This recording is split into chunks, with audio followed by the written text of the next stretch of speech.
नमो भगवते वासुदेवाय। ओम नमो भगवते वासुदेवाय। ओम नमो भगवते वासुदेवाय।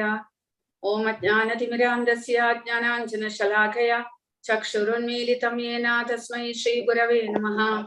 नमो ओम विष्णुपादाय कृष्णप्रेष्ठाय भूतले श्रीमते भक्तिवेदान्त स्वामिनिति नामिने नमस्ते सरस्वते देवे गौरवाणी प्रचारिणे निर्विशेष शून्यवादी पाश्चात्य देशतारिणे। जय श्री कृष्ण चैतन्य प्रभु नित्यानंद श्री अद्वैत गदाधर श्रीवासादि गौर भक्त वृंद। हरे कृष्ण कृष्ण कृष्ण हरे हरे, हरे राम राम राम हरे हरे। हरे कृष्ण. കീർത്തനം ഏതാണ്? കീർത്തനം അനിത മാതാജി ഏതാണ് ഇന്ന് കീർത്തനം? ആ ഗൗര ആരതിയായിരുന്നു കഴിഞ്ഞ തവണ പറഞ്ഞത്.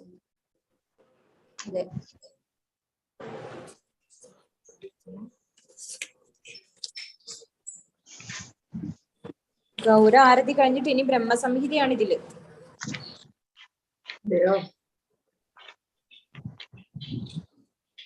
ബ്രഹ്മസംഹിത പേജ് പറഞ്ഞു കൊടുക്കും മാതാജി, ഒരു തവണ വായിക്കാം. ബ്രഹ്മസംഹിത 27.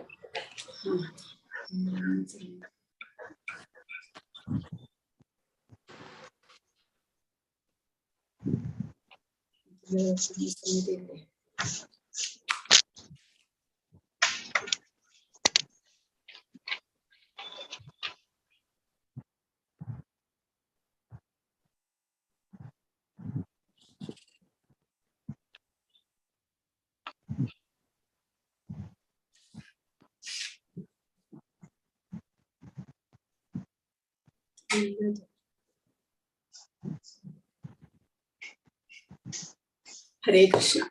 എന്തായാലും ആദ്യത്തേത് മന്ത്രമാണ്. അത് കഴിഞ്ഞിട്ട് നമുക്ക് ഒരു കീർത്തനം മാതിരി പാടാം. ബ്രഹ്മസംഹിത. ബ്രഹ്മാവ് ഭാഗവതത്തിലുണ്ട് ബ്രഹ്മാവിന് ഭഗവാൻ വിഷ്ണുവിന്റെ ദർശനം ഉണ്ടാകുന്നത്. കാരണം ബ്രഹ്മാവ് ഭഗവാന്റെ 7-ാം അധ്യായത്തിൽ പറഞ്ഞിട്ടുള്ളത് പോലെ ഗർഭോദകശായ വിഷ്ണുവിന്റെ, നമ്മൾ പത്മനാഭൻ എന്ന് പറയും, അതായത് ഭഗവാൻ വിഷ്ണു പത്മനാഭനായിട്ടുള്ള പത്മം നാഭിയിലൂടെ വന്നിട്ടുള്ള പത്മനാഭന്റെ ആ നാഭിയിൽ നിന്ന് വന്നിട്ടുള്ള താമരയിൽ നിന്നാണ് ബ്രഹ്മാവ് അവതരിക്കുന്നത്, ബ്രഹ്മാവിന് ജന്മം ലഭിക്കുന്നത്. അപ്പോൾ ആ താമരയിൽ ബ്രഹ്മാവ് ജന്മം എടുക്കുന്നതോടുകൂടി ബ്രഹ്മാവിന്റെ മുന്നിൽ കാണാൻ സാധിക്കുന്നത് മുഴുവൻ ഇരുട്ട് മാത്രമാണ്. ബ്രഹ്മാവിന് മുന്നിൽ മുഴുവൻ ഇരുട്ട് കൂടാതെ മുഴുവൻ വെള്ളം നിറഞ്ഞിരിക്കുന്നു. അതായത് പ്രളയം കഴിഞ്ഞിട്ട് ബ്രഹ്മാവ് ജനിക്കുകയാണ് ചെയ്യുന്നത്. സൃഷ്ടിയുടെ ആദ്യമായിട്ട് ജനനം ലഭിക്കുന്നത് ബ്രഹ്മാവിനാണ്. അപ്പോൾ ബ്രഹ്മാവിന് എന്താ ചെയ്യേണ്ടത് എന്ന് മനസ്സിലാകുന്നില്ല.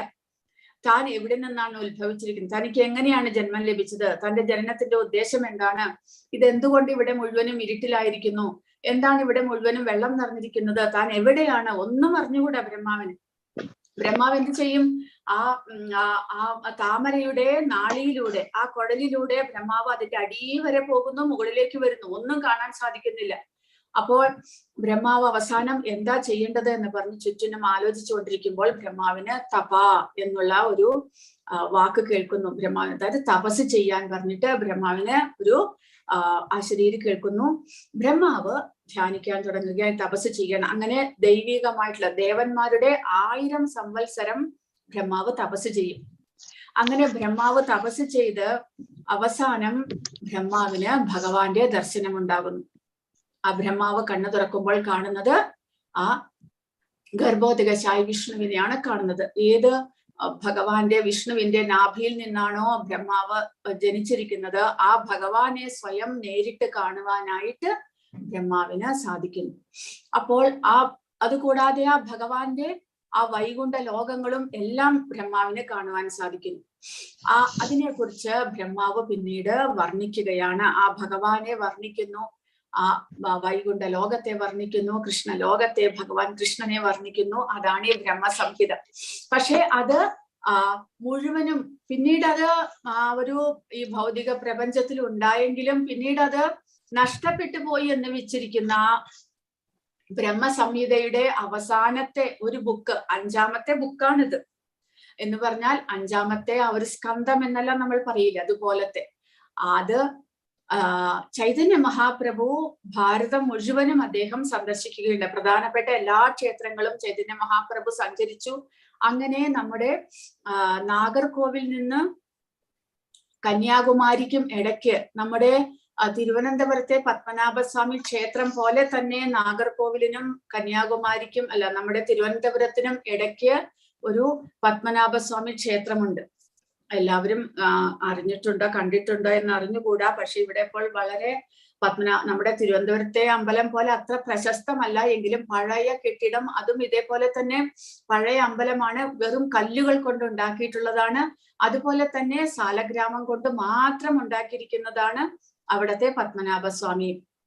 ഇത് തിരുവനന്തപുരത്തെ ഭഗവാനെ പോലെ തന്നെ പത്മനാഭനായിട്ട് ശയിക്കുന്ന പത്മനാഭസ്വാമി ക്ഷേത്രത്തിൽ നിന്ന് ചൈതന്യ മഹാപ്രഭു അവിടെ ദർശനത്തിന് പോയപ്പോൾ അദ്ദേഹത്തിന് അവിടെ ഈ ബ്രഹ്മാവ് എഴുതിയിട്ടുള്ള ഈ ബ്രഹ്മസംഹിതയെ ലിഖിതം അദ്ദേഹത്തിന് ലഭിച്ചു. അദ്ദേഹത്തിന് അത് മനസ്സിലാക്കുവാൻ സാധിച്ചു, ഇത് സാക്ഷാത് ബ്രഹ്മാവ് എഴുതിയിട്ടുള്ളതാണ് എന്ന്, അദ്ദേഹത്തിന്റെ കൃതിയാണ് എന്ന്. കാരണം അദ്ദേഹം സ്വയം ഭഗവാൻ കൃഷ്ണനായതുകൊണ്ട് അദ്ദേഹത്തിന് ഇത് മനസ്സിലാക്കുവാൻ സാധിച്ചു. അങ്ങനെ അത് അദ്ദേഹം അതെടുത്തിട്ട് അദ്ദേഹം അങ്ങനെ അത് പ്രചാരത്തിൽ കൊണ്ടുവരികയാണ് ഉണ്ടായത്. അങ്ങനെ നമുക്കും ആ ബ്രഹ്മാവ് എഴുതിയിട്ടുള്ള ആ ഭഗവാനെ കുറിച്ച് കീർത്തിച്ചിട്ടുള്ള ബ്രഹ്മസംഹിത നമുക്കും ലഭിക്കാനിടയായി. കൂടാതെ ആ വൈകുണ്ഠ ലോകത്തെ കുറിച്ചും ആധ്യാത്മിക ഭഗവാൻ കൃഷ്ണന്റെ ഗോലോക വൃന്ദാവനത്തെ കുറിച്ചും എല്ലാമുള്ള ആ ഒരു ലിഖിതമാണത്. അത് നമുക്ക് വായിച്ച് സാക്ഷാത് ഭഗവാന്റെ ആ ആധ്യാത്മിക ലോകം എങ്ങനെയുണ്ട് എന്ന് നമുക്ക് മനസ്സിലാക്കുവാനായിട്ട് സാധിക്കുന്നു. അത് ചൈതന്യ മഹാപ്രഭുവിന്റെ അനുഗ്രഹം കൊണ്ട് നമുക്കത് ലഭിക്കുവാനായിട്ട് സാധിച്ചു. ആ ബ്രഹ്മസംഹിതയാണ് ഇത്. അപ്പോൾ അതിന്റെ എല്ലാ ശ്ലോകങ്ങളും ഇതിൽ കൊടുത്തിട്ടില്ല, കുറച്ച് നമുക്ക് പഠിക്കുവാൻ, കാരണം സംസ്കൃതം കൂടാതെ വളരെ കട്ടിയാണത്. നമുക്ക് മനസ്സിലാക്കുവാൻ സാധിക്കുന്നത് മാത്രമേ പ്രഭുപാദരെ എടുത്തിട്ട് അത് തർജ്ജമ ചെയ്ത് വെച്ചിട്ടുള്ളൂ. അപ്പോൾ ആദ്യത്തേത് പ്രണാമ മന്ത്രമാണ്. ഈശ്വരഃ പരമഃ കൃഷ്ണഃ ഈശ്വരഃ പരമഃ കൃഷ്ണഃ സച്ചിദാനന്ദ വിഗ്രഹഃ അനാദിരാദിർഗോവിന്ദഃ സർവകാരണകാരണം ചിന്താമണി പ്രകര സത്മസുകൽപവൃക്ഷ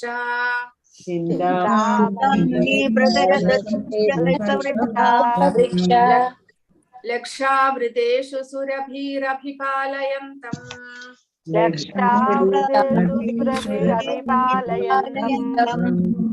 ലക്ഷ്മീ സഹസ്രശത സംഭ്രമ സേവ്യമാനം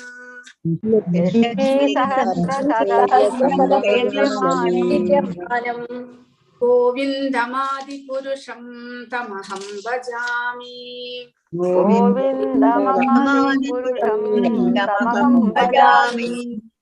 വേണും കൊണന്തമരവിന്ദദളായതാക്ഷം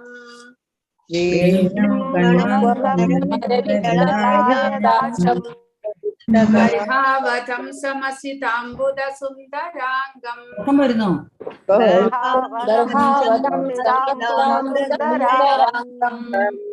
കന്ദർപ്പകോടി കമനീയ വിശേഷ ശോഭം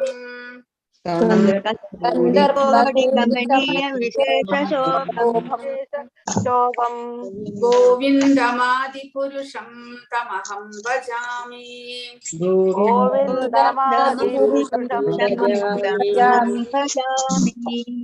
ആലോല ചന്ദ്രകലസദ്വനമാല്യ വംശീ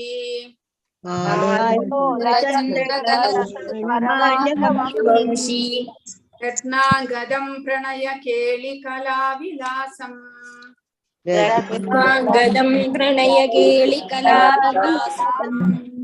ശ്യാമം ത്രിഭംഗലളിതം നിയത പ്രകാശം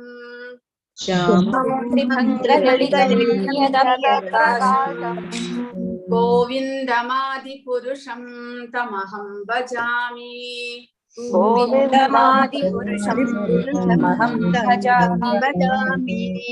അംഗാനി യസ്യ സകലേന്ദ്രിയ വൃത്തിമന്തി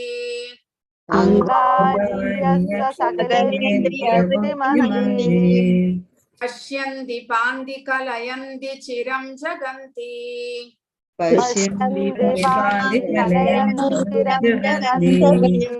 आनन्द चिन्मय सदुज्ज्वल विग्रहस्य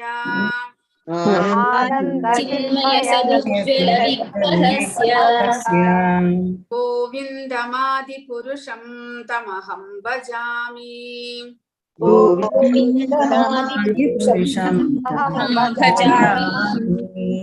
अद्वैतमच्युतमनादिमनन्तरूपम्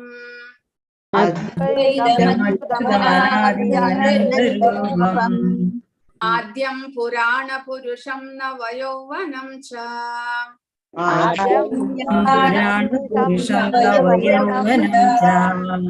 वेदेषु दुर्लभमदुर्लभमात्मभक्तो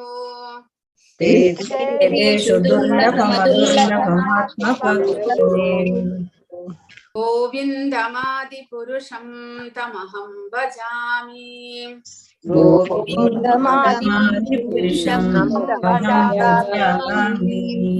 बन्धास्तु कोटिशतवत्सर सम्प्रगम्यो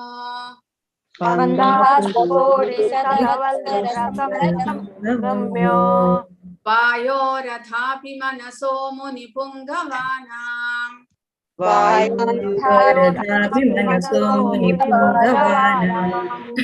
सोऽप्यस्तु यत्प्रपदसिम्न्य विचिन्त्य तत्त्वे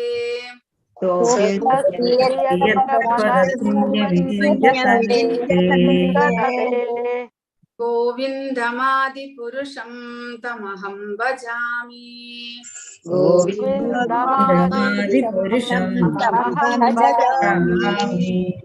एकोऽप्यसौ रचयितुं जगदण्डकोटिम्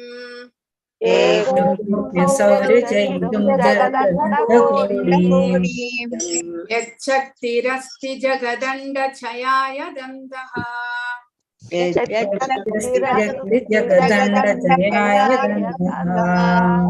अण्डान्तरस्थपरमाणुछयान्तरस्थम्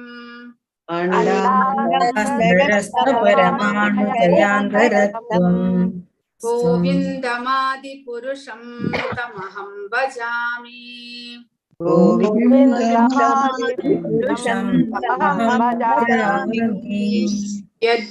यद्भावभाविदधियो मनुजास्तथैव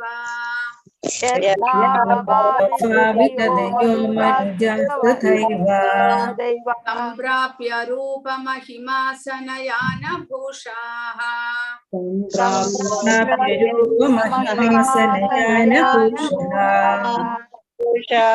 गोप्यस्तु यत्प्रपदसिम्न्य विचिन्त्य तत्त्वे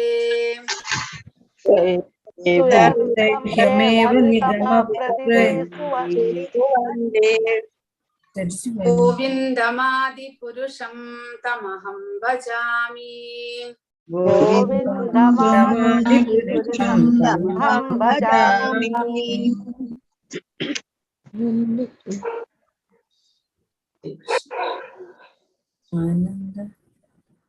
आनन्द चिन्मय रस प्रतिभावितापि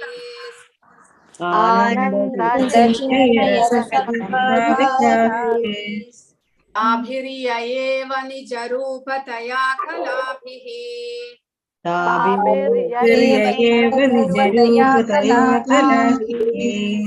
गोलोक एव निवसत्यखिलात्मभूतो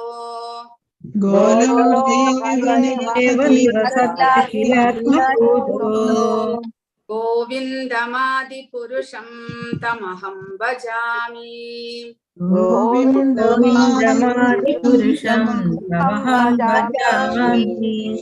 प्रेमाञ्जनच्छुरितभक्तिविलोचनेन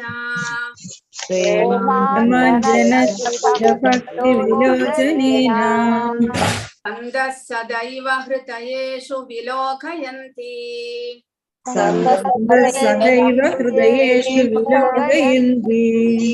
यं श्यामसुन्दरमचिन्त्य गुणस्वरूपम्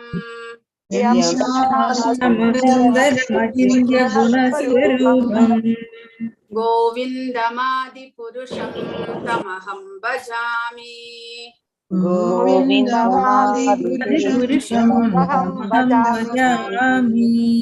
रामादिमूर्तिषु कलानियमेन तिष्ठन् रामादिमूर्तिषु कलानियमेन तिष्ठन् नानावतारमकरोद्भुवनेषु किन्तु नानावतारमकरोद्भुवनेषु किन्तु कृष्णः स्वयं समभवत् परमः पुमान्यो कृष्णस्वयं परमपुमान्यो गोविन्दमादिपुरुषं तमहं भजामि गोविन्दमादिपुरुषं भजामि।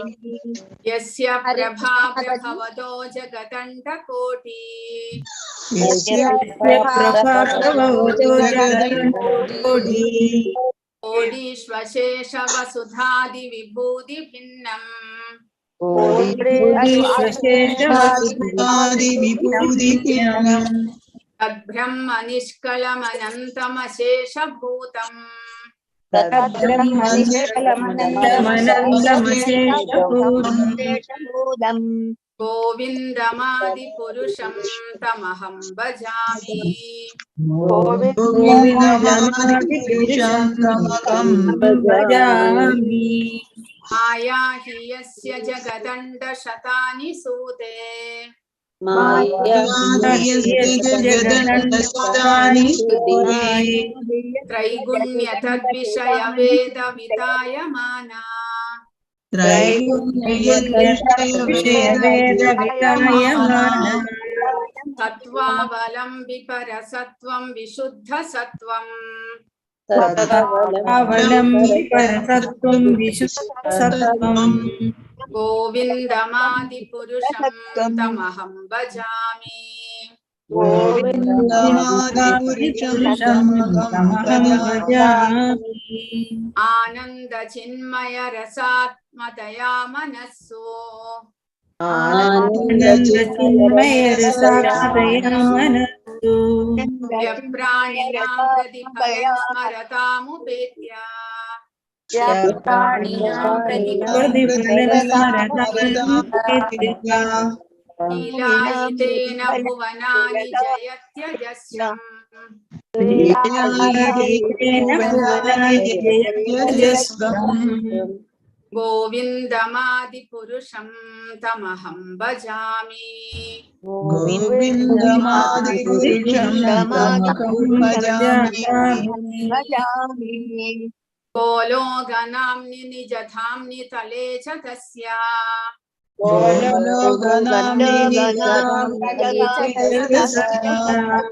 देवी महेश हरिधाम सुतेषु तेषु देवी महेश हरिधामसुतेषु ते ते प्रभावनिचया विहिताश्च येन प्रभावनिचया विहिताश्च येन गोविन्दमादिपुरुषं तमहं भजामि गोविन्दमादिपुरुषं तमहं भजामि। सृष्टिस्थिति प्रलय साधन शक्तिरेका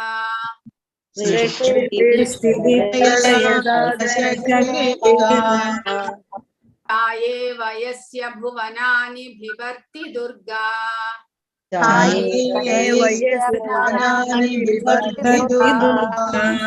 इच्छानुरूपमपि यस्य च चेष्टते सा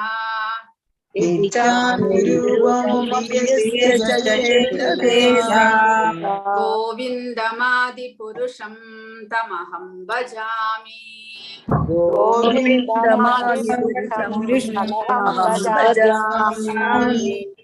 क्षीरं यथा दधि विकार विशेषयोगात्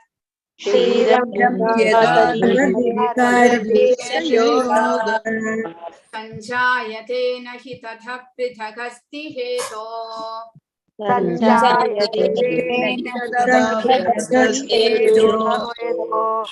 यशम्भुतामपि तथा समुपैति कार्यात्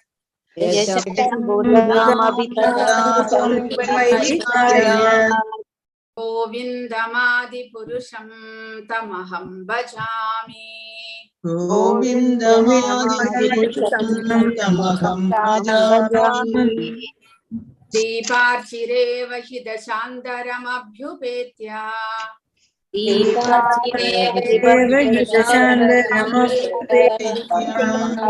दीपायते विवृतहेतु समानधर्मा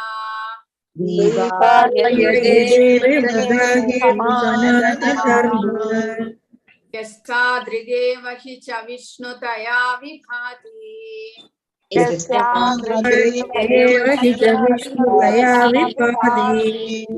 गोविन्दमादिपुरुषं तमहं भजामि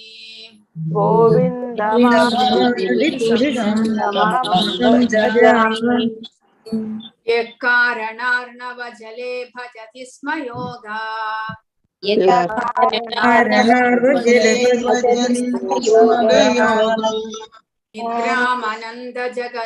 निद्रामनन्दजगदण्डसरोमकूपः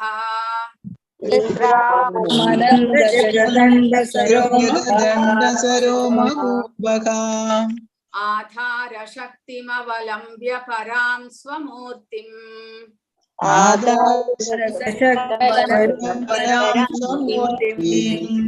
गोविन्दमादिपुरुषं तमहं भजामि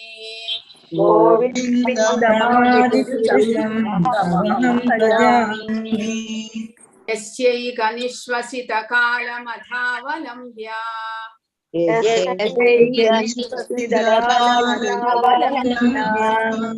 जीवन्ति लोमविलजा जगदण्डनाथाः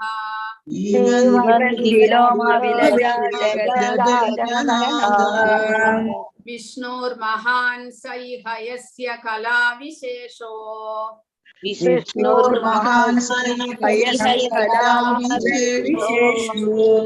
गोविन्दमादिपुरुषं तमहं भजामि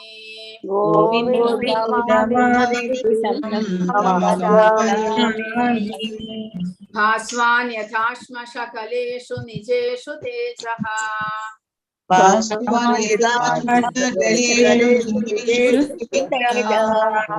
स्वीयं कियत् प्रकटयत्यपि तद्वदत्र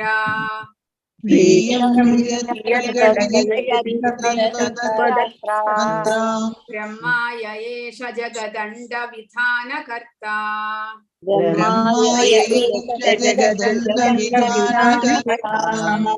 गोविन्दमादिपुरुषं तमहं भजामि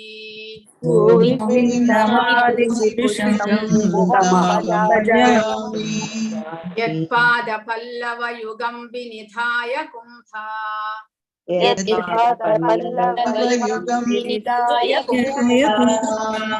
द्वन्द्वे प्रणामसमये स गणाधिराजः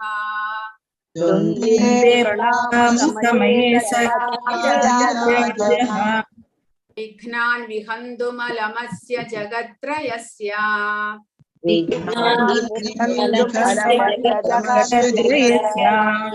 गोविन्दमादिपुरुषं तमहं भजामि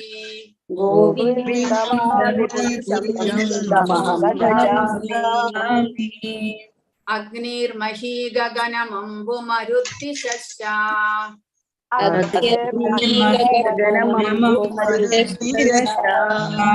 कालस्तथात्ममनसीदि जगत्त्रयाणि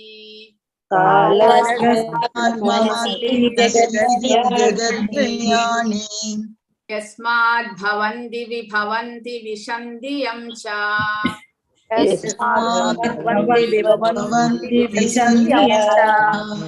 गोविन्दमादिपुरुषं तमहं भजामि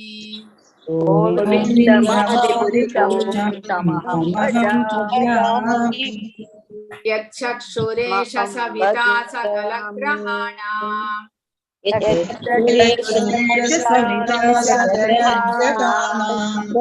राजा समस्तसुरमूर्तिरशेष तेजाः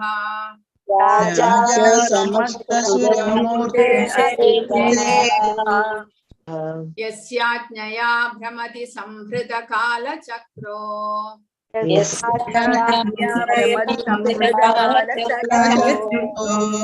गोविन्दमादिपुरुषं तमहं भजामि गोविन्दमादिपुरुषं तमहं भजामि धर्मोऽधपापनिचयश्रुतयस्तपांसि धर्मोऽधपापनिचयश्रुतयस्तपदांसि ब्रह्माधिकीटपथगावदयश्च जीवाः ब्रह्मादिकीटपदगावदयश्च जीवाः यद्धत्तमात्र विभव प्रकट प्रभावा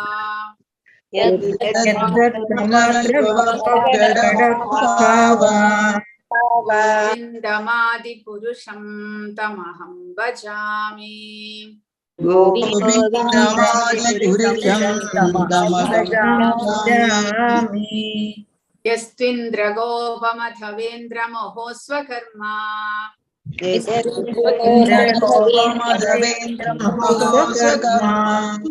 गन्धानुरूपफलभाजनमातनोति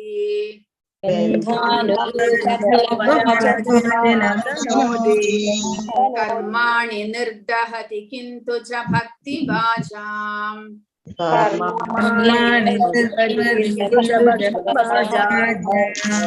गोविन्दमादिपुरुषं तमहं भजामि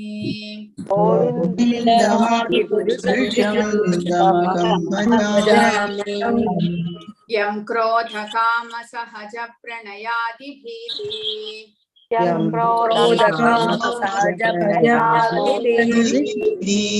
वात्सल्यमोह गुरुगौरव सेव्य भावैः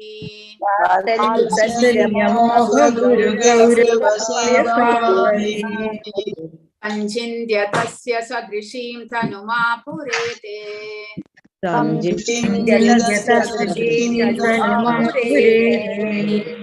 गोविन्दमादिपुरुषं तमहं भजामि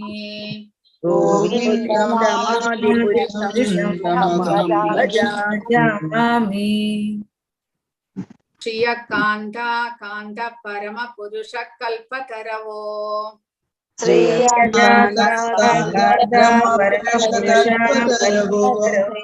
द्रुमा भूमिश्चिन्तामणि गणमयी तोयममृतम्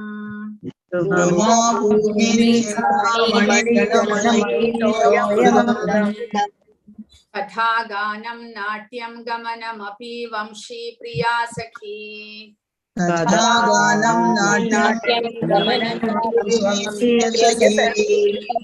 चिदानन्दं ज्योतिः परमपि तदा स्वाद्यमपि च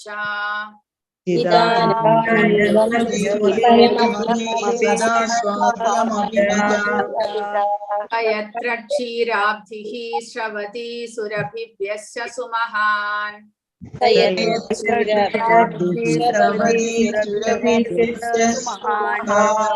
निमेषार्धक्यो वा व्रजति न हि यत्रापि समयः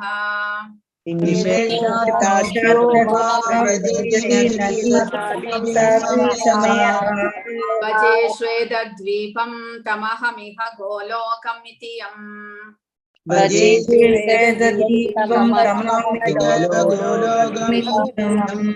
वितन्दस्ते सन्तः क्षितिविरलचारा कतिपये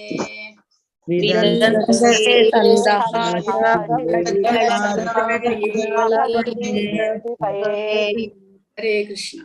അപ്പോൾ ഇത് ഈ ബ്രഹ്മസംഹിത പോയല്ലോ മാതാജി.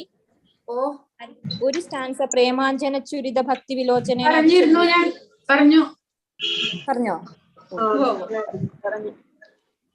അപ്പൊ ഇത് ഈ ബ്രഹ്മസംഹിത നമ്മുടെ ഇസ്കോണിൽ എല്ലാ തവണയും ഭഗവാൻ അഭിഷേകം ചെയ്യുമ്പോൾ ഈ ബ്രഹ്മസംഹിതയാണ് വായിക്കുന്നത്. അപ്പൊ ഈ ബ്രഹ്മസംഹിത കിട്ടിയത് തിരുവനന്തപുരത്തിനടുത്ത് ഒരു ആദികേശവ അമ്പലമുണ്ട്. നിങ്ങൾ ആരെങ്കിലും പോയിട്ടുണ്ടെങ്കിൽ അറിയും. ആ ആദികേശവ അമ്പലത്തിൽ നിന്നാണ് ഇത് കിട്ടിയിരിക്കുന്നത്. അപ്പൊ ഞാൻ ആദ്യം തന്നെ നമ്മൾ പ്രസന്റേഷൻ തുടങ്ങുന്നതിന് മുമ്പ് ഇന്ന് വന്നിരിക്കുന്നവർക്ക് അടുത്ത അധ്യായം തന്നേക്കാം. കാരണം നിങ്ങൾ പ്രസന്റേഷൻ വാങ്ങിച്ച ഓരോരുത്തരായിട്ട് ക്ലാസ്സിൽ നിന്ന് പോകുന്നുണ്ട്. അതുകൊണ്ട് ആദ്യം തന്നെ അടുത്ത അധ്യായത്തിന്റെ പ്രസന്റേഷൻ നിങ്ങൾക്ക് വേണ്ടത് തന്നിട്ട് പിന്നെ ഇംഗ്ലീഷ് ആണല്ലോ.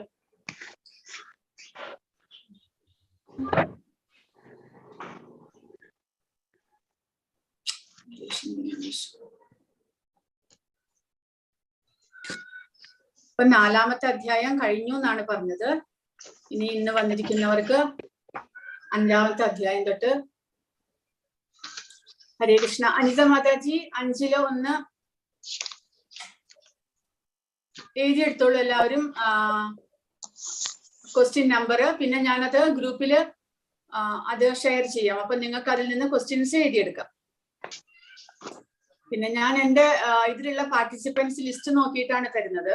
സീതാരാമനുണ്ണി മാതാജി 5ാമത്തെ അധ്യായം 2ാമത്തെ ചോദ്യം എല്ലാവരും എഴുതിയെടുക്കൂ. ശ്യാമള മാതാജി 5-ല് 3.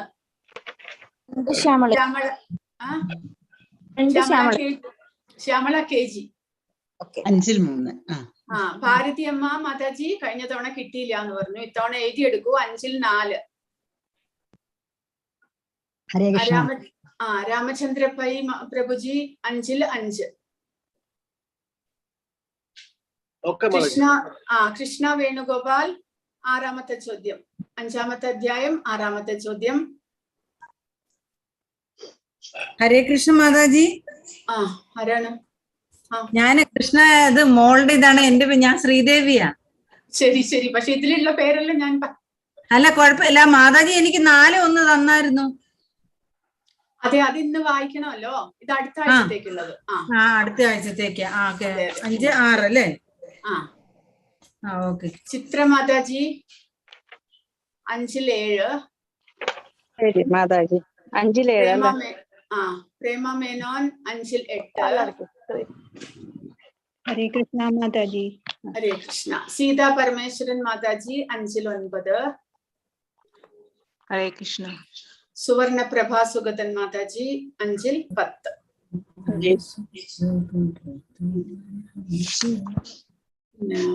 ആരാണ്? വിജയ നാനു മാതാജി 5-ൽ 11.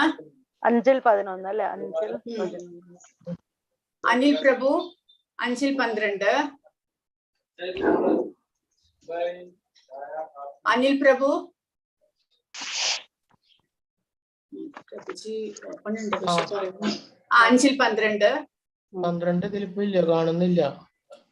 ഇല്ല, ക്വസ്റ്റ്യൻ ഞാൻ പിന്നെ എഴുതാം. പ്രഭുജി ക്വസ്റ്റ്യൻ നമ്പർ എഴുതിയെടുക്കൂ. ഞാൻ പിന്നീട് ഗ്രൂപ്പിൽ ഇടാം ക്വസ്റ്റ്യൻസ് മലയാളത്തില്. അനിത കുമാരി മാതാജി 6-ൽ 1. അശ്വതി മാതാജി 6-ൽ 2. ബിന്ദു വെങ്കടേഷ് 6-ൽ 3. ബിനി മാതാജി 6-ൽ 4. ഗിരിജ മാതാജി 6-ൽ 5. ഇന്ദിര രാംദാസ് മാതാജി 6-ൽ 6. ഒരേ നിമിഷം. ഹരേ കൃഷ്ണ. ഇന്ദു മാതാജി 7. ഹരേ കൃഷ്ണ മാതാജി. പ്രണാമം. പ്രണാം മാതാജി. ഇന്ദു മാതാജി 7. മാലതി മാതാജി 8. 6-ൽ 8. എനിക്ക് ഏതാണ് മാതാജി? ഇന്ദിര മാതാജി.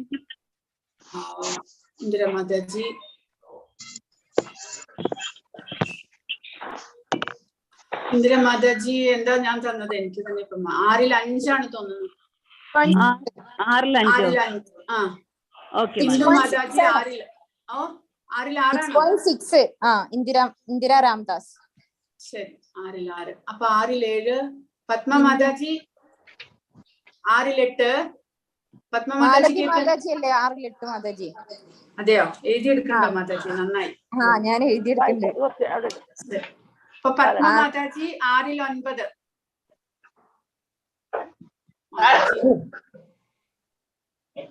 പത്മിനി മാതാജി കിട്ടിയിരുന്നില്ലേ? പ്രേമ മേനോൻ കിട്ടിയില്ല. പത്മിനി അപ്പൊ 6-ൽ 10. ഹരേ കൃഷ്ണ.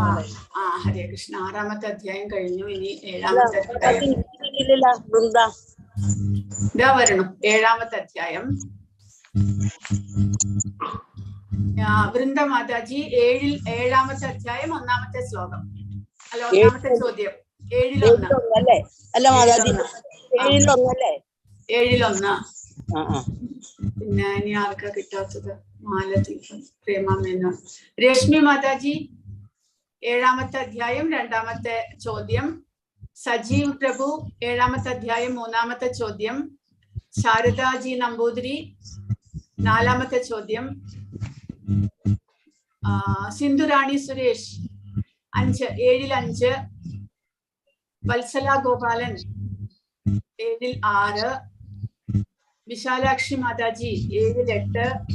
പാർവതി മാതാജി 7-9. എല്ലാവരും എഴുതിയിട്ടോ? മാതാജി എനിക്ക് കിട്ടിയിട്ടില്ല. ആരാണ്? വനജ.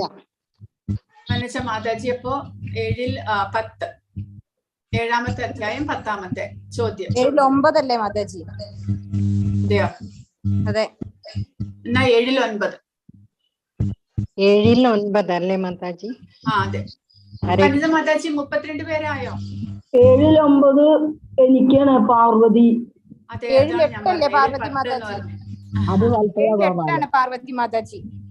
8 അതെ. എനിക്ക് 7-9 അല്ലേ മാതാജി? വനജ 7-9. വനജ മാതാജിയോ? വനജ മാതാജി 7-9, പാർവതി മാതാജി 7-8, വിശാലാക്ഷി മാതാജി 7-7, വത്സല ഗോപാലൻ 7-8 എനിക്ക്. വിശാലാക്ഷി അങ്ങനെ പറഞ്ഞ.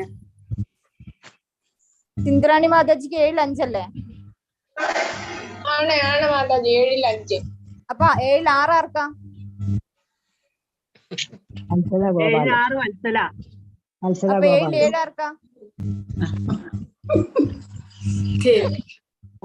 വിശാലാക്ഷി മാതാജി 7-7 പറഞ്ഞത്. പാർവതി മാതാജി 7-8, വനജ മാതാജി 7-9. 7-7 എനിക്ക് വിശാലാക്ഷി. അതെ അതെ അതെ. 7-7. ഞാനും എഴുതിയെടുക്കണം അടുത്ത തവണ. ശരി. ഇപ്പൊ എല്ലാവർക്കും ആയോ മാതാജി? 32 പേരായോ മാതാജി? മാതാജി എനിക്ക് സൗണ്ട് ചെയ്യട്ടെ. മാതാജി എനിക്ക് 7-4 എനിക്ക്. ശാരദ നമ്പൂതിരി മാതാജിയാണോ? അതെ അതെ, 7-4. ശരി.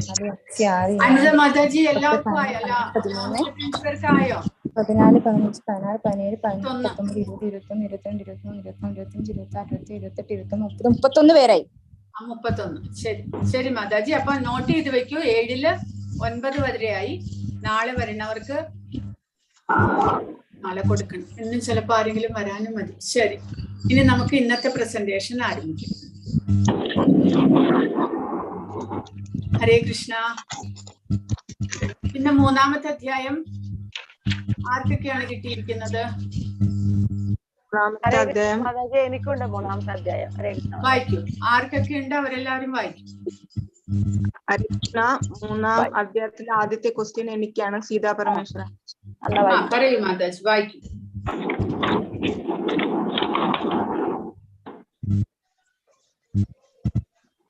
ഹരേ കൃഷ്ണ മാതാജി, ഞാൻ വായിക്കട്ടെ. 1-ാമത്തെ വായിക്കൂ. കർമ്മസന്യാസത്തെക്കാൾ കർമ്മയോഗയുടെ ശ്രേഷ്ഠതയെ പിന്തുണയ്ക്കുന്ന വാദങ്ങൾ നൽകുക. അധ്യായം 3-ൽ 4 മുതൽ 9 വരെയുള്ള ശ്ലോകങ്ങളിൽ നിന്നുള്ള സാമ്യങ്ങളും ഉദാഹരണങ്ങളും പരാമർശിച്ച് അർജുനൻ അതിന്റെ പ്രസക്തി ചർച്ച ചെയ്യുന്നു. ഭൗതിക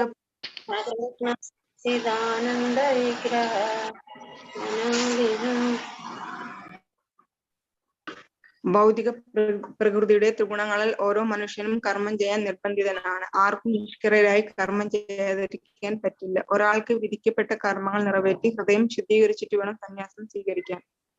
ഒരു ആത്മാവിന്റെ സാന്നിധ്യം കൂടാതെ ആ ശരീരത്തിന് ഒന്നും തന്നെ ചെയ്യാൻ കഴിയില്ല. ആത്മാവ് സദാ പ്രവർത്തിച്ചു കൊണ്ടിരിക്കും. ഒരു ആത്മാവ് മായാശക്തിയിൽ പ്രേരിതനായി ഭൗതിക ശക്തിയുടെ സമ്പർക്കത്താൽ ത്രിഗുണങ്ങൾ കൈക്കൊള്ളുന്നു. അങ്ങനെ ഒരാളുടെ ഹൃദയത്തിൽ ഭൗതിക മാലിന്യങ്ങൾ അടിഞ്ഞുകൂടുന്നു. ഈ ത്രിഗുണങ്ങളിൽ നിന്ന് ആത്മാവിനെ ശുദ്ധീകരിക്കാൻ ശാസ്ത്രത്തിനനുസരിച്ച് നിർദ്ദിഷ്ട കർമ്മങ്ങൾ നിറവേറ്റുകയും അതിനോടൊപ്പം കൃഷ്ണാവബോധ പ്രവർത്തനങ്ങളിൽ ഏർപ്പെടുകയും ഭഗവാനെ പ്രീതിപ്പെടുത്താൻ ഉതകുന്ന കർമ്മങ്ങൾ നിറവേറ്റുകയും വേണം. അല്ലാതെ വെറും ശാസ്ത്രനുസരിച്ചുള്ള കർമ്മങ്ങൾ മാത്രം അനുഷ്ഠിച്ചാൽ അന്തിമ ലക്ഷ്യമായ ഭഗവത് പ്രാപ്തി ആത്മാവില്ല. കൃഷ്ണാവബോധമില്ലാതെയുള്ള ഏതൊരു പ്രവർത്തനങ്ങളുടെയും അന്തിമ ഫലം പരാജയമായി. എന്നാൽ കൃഷ്ണാവബോധം സ്വീകരിച്ചയാൾ അവന് ശാസ്ത്രവിധി പ്രകാരം നിർവഹിക്കേണ്ട കൃത്യങ്ങൾ ഒന്നും ചെയ്തില്ലെങ്കിൽ പോലും അവന് ദോഷം ഉണ്ടാകുകയില്ല. ഭഗവാൻ പറയുന്നു, സ്വൽപ്പമപ്യസ്യ ധർമ്മസ്യ ത്രായത്തെ മഹതോ ഭയാൻ. വിധിക്കപ്പെട്ട കർമ്മങ്ങൾ നിർവഹിക്കാതെ തന്നെ അതീന്ദ്രമായ ഭഗവത് സേവനത്തിൽ ഏർപ്പെടുകയാണെങ്കിൽ, ഒരാൾക്ക് ചെയ്യാൻ കഴിയുന്ന തുച്ഛമായ സേവനമാണെങ്കിൽ പോലും ഭഗവാൻ അത് സ്വീകരിക്കും. ഒരാൾ തത്വജ്ഞാനത്തെ പറ്റി പ്രസംഗിക്കുകയോ വേദപഠനത്തിൽ ശ്രേഷ്ഠമായ അറിവ് നേടിയിട്ടുണ്ടെന്ന് അവകാശപ്പെടുകയോ ചെയ്യുന്നത് കൊണ്ട് മാത്രം ഒരാൾ യോഗിയായി തീരുന്നില്ല. കൃഷ്ണാവബോധ പ്രവർത്തനത്തിൽ ഏർപ്പെടാത്ത ഒരാളുടെ അറിവിന്റെ ഫലം മായാശക്തിയാൽ നഷ്ടമാവുകയും മനസ്സെപ്പോഴും മലിനമാവുകയും ചെയ്യും.